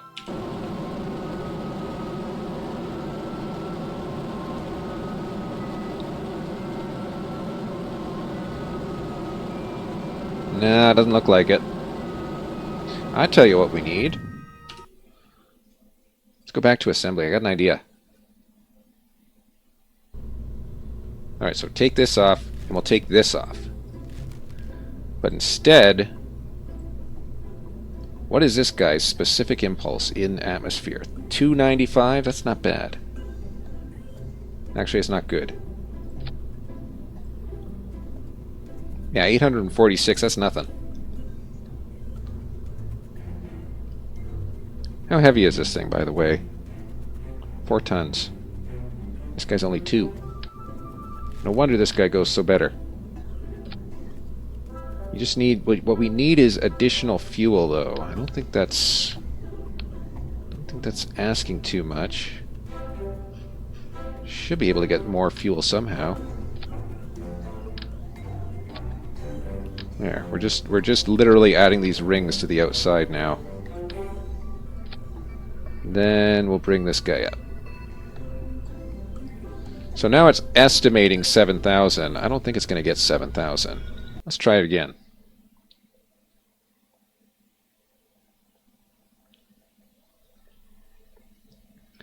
Single stage to orbit. Let's go. Orbit or bust. Alright.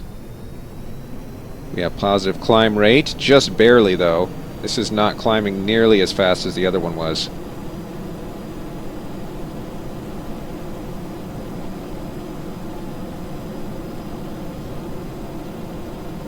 Okay. Not bad. Though certainly not good. Only 160 meters per second. So yeah, we brought the weight up, and as a result, we can't quite get to our desired orbit now.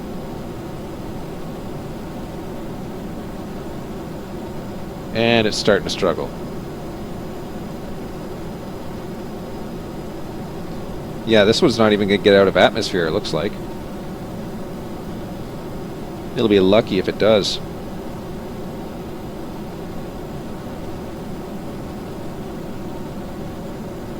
Well, it's kind of getting there, but it's kind of not getting there fast enough. Alright, so it is going to get us out of atmosphere, it looks like. Just barely. It is just barely going to get us out of atmosphere. Yeah, we'll bring that up to 100 and then we'll punch it into the correct orbit once we get there.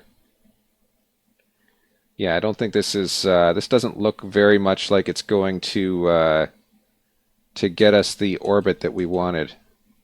No, sir. Darn. It's harder than I thought.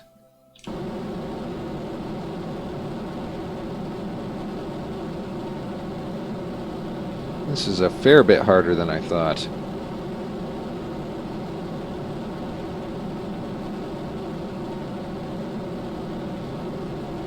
Alright, that perigee is not quite going the way we need it to. Darn. 467 underground. Alright, so here's what we'll do then. We'll try less fuel. Less is more, right? Get rid of these three. Get that Oscar B fuel tank. Okay. Get rid of these. Alright, we'll try that. This thing's like a little dart. I don't think it's going to get there. What we need to do is we need to... You know, this could work. Thrust weight ratio is 3. This... I wonder if we could get it with an electric propulsion. We'll try that next. We'll try that as like an auxiliary thing. Because I imagine it's pretty light.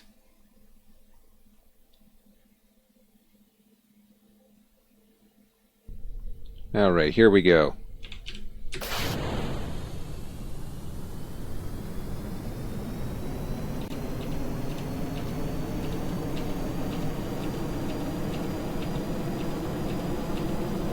Need to get as much of our horizontal velocity as we can in low altitude.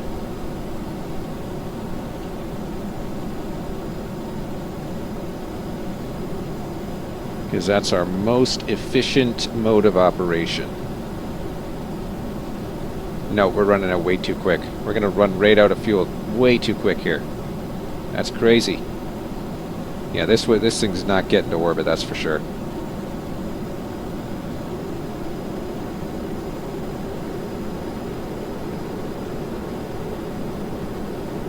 No, sir, it ain't. Okay. Well, it was interesting anyway. Darn. Okay, well that teaches us something. Let's add more fuel so we can get back into orbit. Then we're going to have to add more parts, which means we're going to have to add more fuel as well. So 1, 2, put this on, put this on. Alright, so here's what I'm thinking then. We go into here, and we need, yeah, these tiny ones. Put these on the edge here. Alright, one of those, and another one of those. This one pointing down. Alright, and what we're going to do is we're going to add Xeon tanks. That might be too big. Okay, that wasn't too big. Xeon tanks with the Dawn engine. Now, obviously, this is going to eat massive amounts of electricity, which means that we need to beef up our electricity game.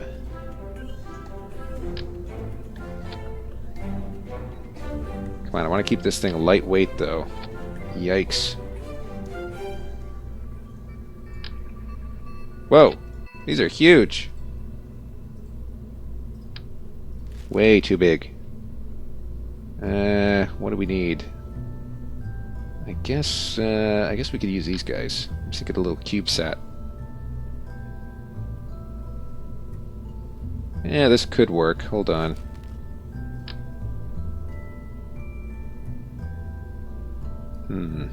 It's not looking like it's going to work too well, but it could work.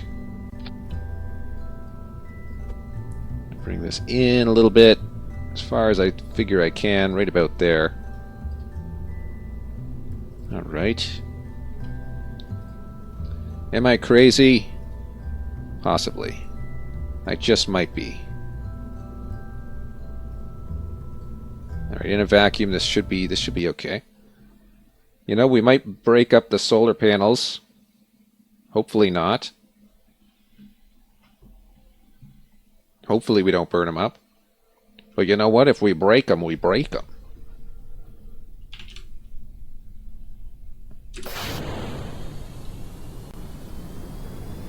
Come on, we want to see that positive climb rate. It is not climbing very positively. So yeah, this might be too much weight on it.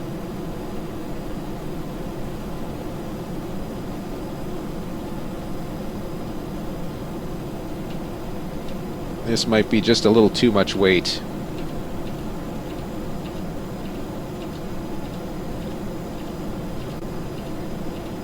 Well, we'll give it a shot anyway. We'll see where it goes.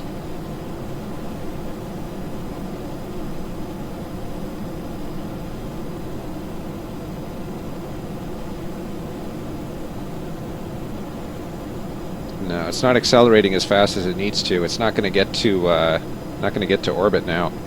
Darn. I was very hopeful for that.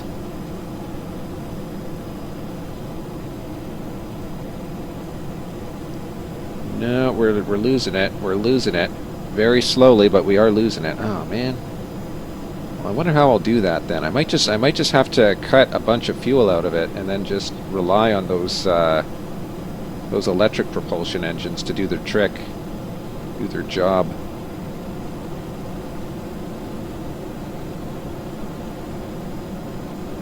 Apogee 10,000, 11,000. It's not increasing as much as we need it to. We need that thing to be punching us into the atmosphere, basically.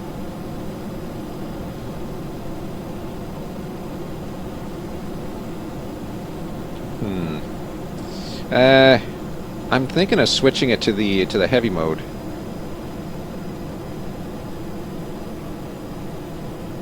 Fuel flow is decreasing, thrust is decreasing considerably. Surface velocity is no longer increasing very quickly. Yeah, we might just have to kick it then. Dropping pretty quick now. All right, let's just kick it out.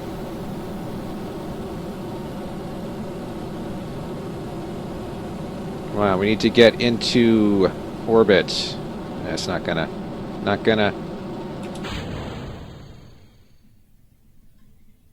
And we're burning up our electric charge much faster than we're burning up any xenon gas. No, that's a very slow rate. That ain't gonna work. All right, we'll give it one more shot. This time, get rid of this.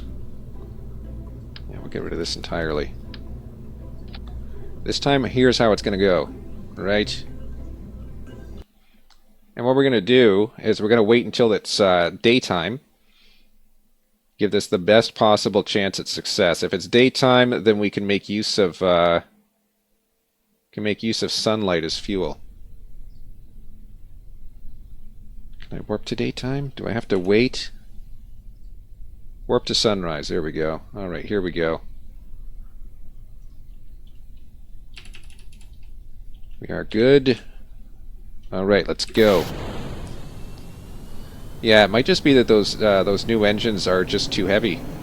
It's certainly a possibility.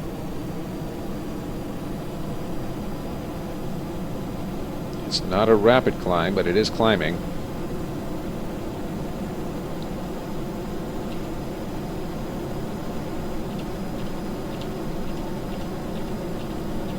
A bit of a gravity turn here. Just a bit. Just a little more, a little more, a little more.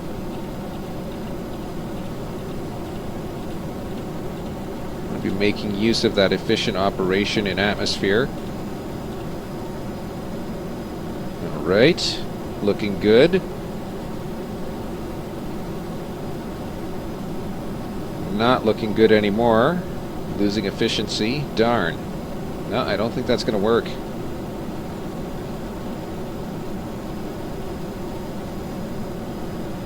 I mean, it's close. If there had been an earthquake, it would have worked just fine.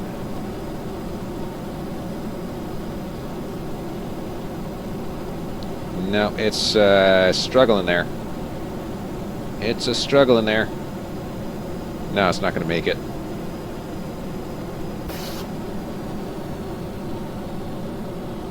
Nah, it's not going to make it.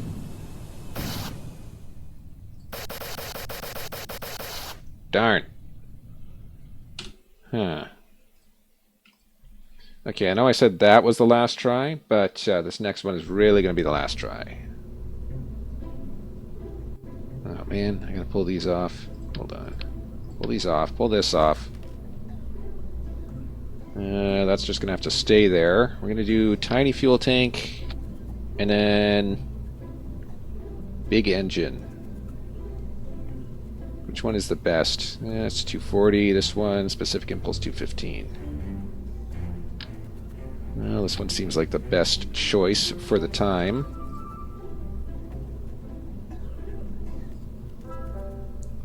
Alright, last chance. Last chance at getting this to work. 3.58, that's a little heavy.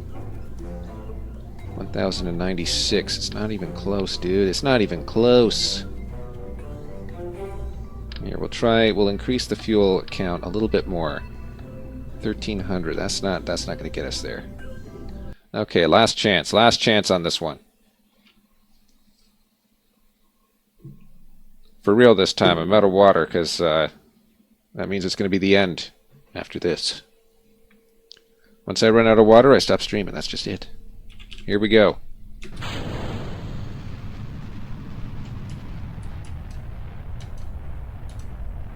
So we want to get to the altitude where we can get better efficiency out of the engine. So we're gonna go pretty low velocity at this initial climb. And then once we get higher up in the atmosphere, we'll lean a little bit more heavily on the engine. Oh dear.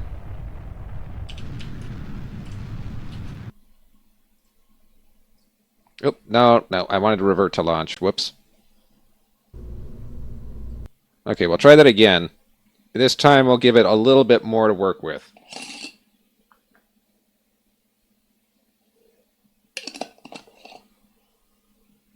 Yeah, just about out of water there.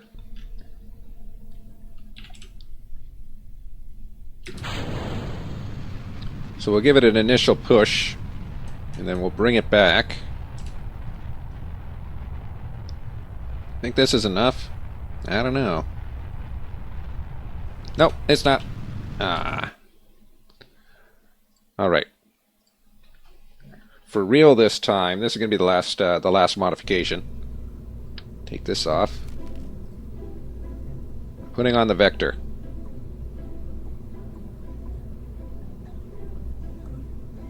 Oh, come on. Dude, what are you talking about?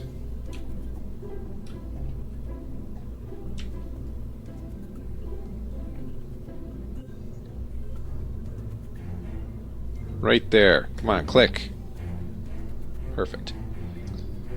Yeah, it's only 800 meters per second. That's not going to be huge. Alright, last go. Last chug. See what it does.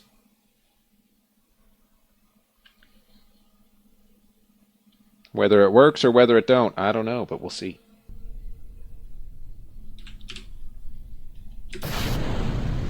Whoa, dude.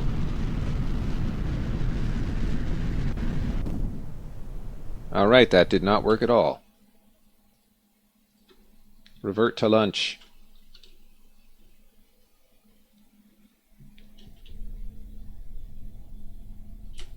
Said it was a last modification, not that it was the last attempt. Alright, here we go. Darn.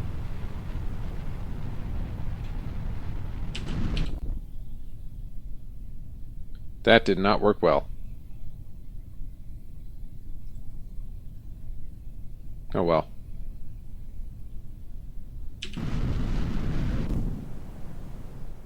Punched it to the ground.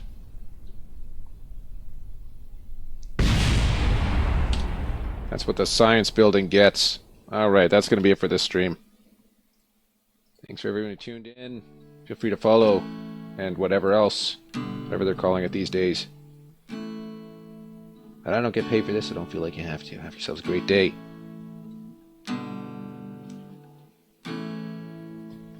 That was kind of cool, though, getting into almost in orbit with a single stage.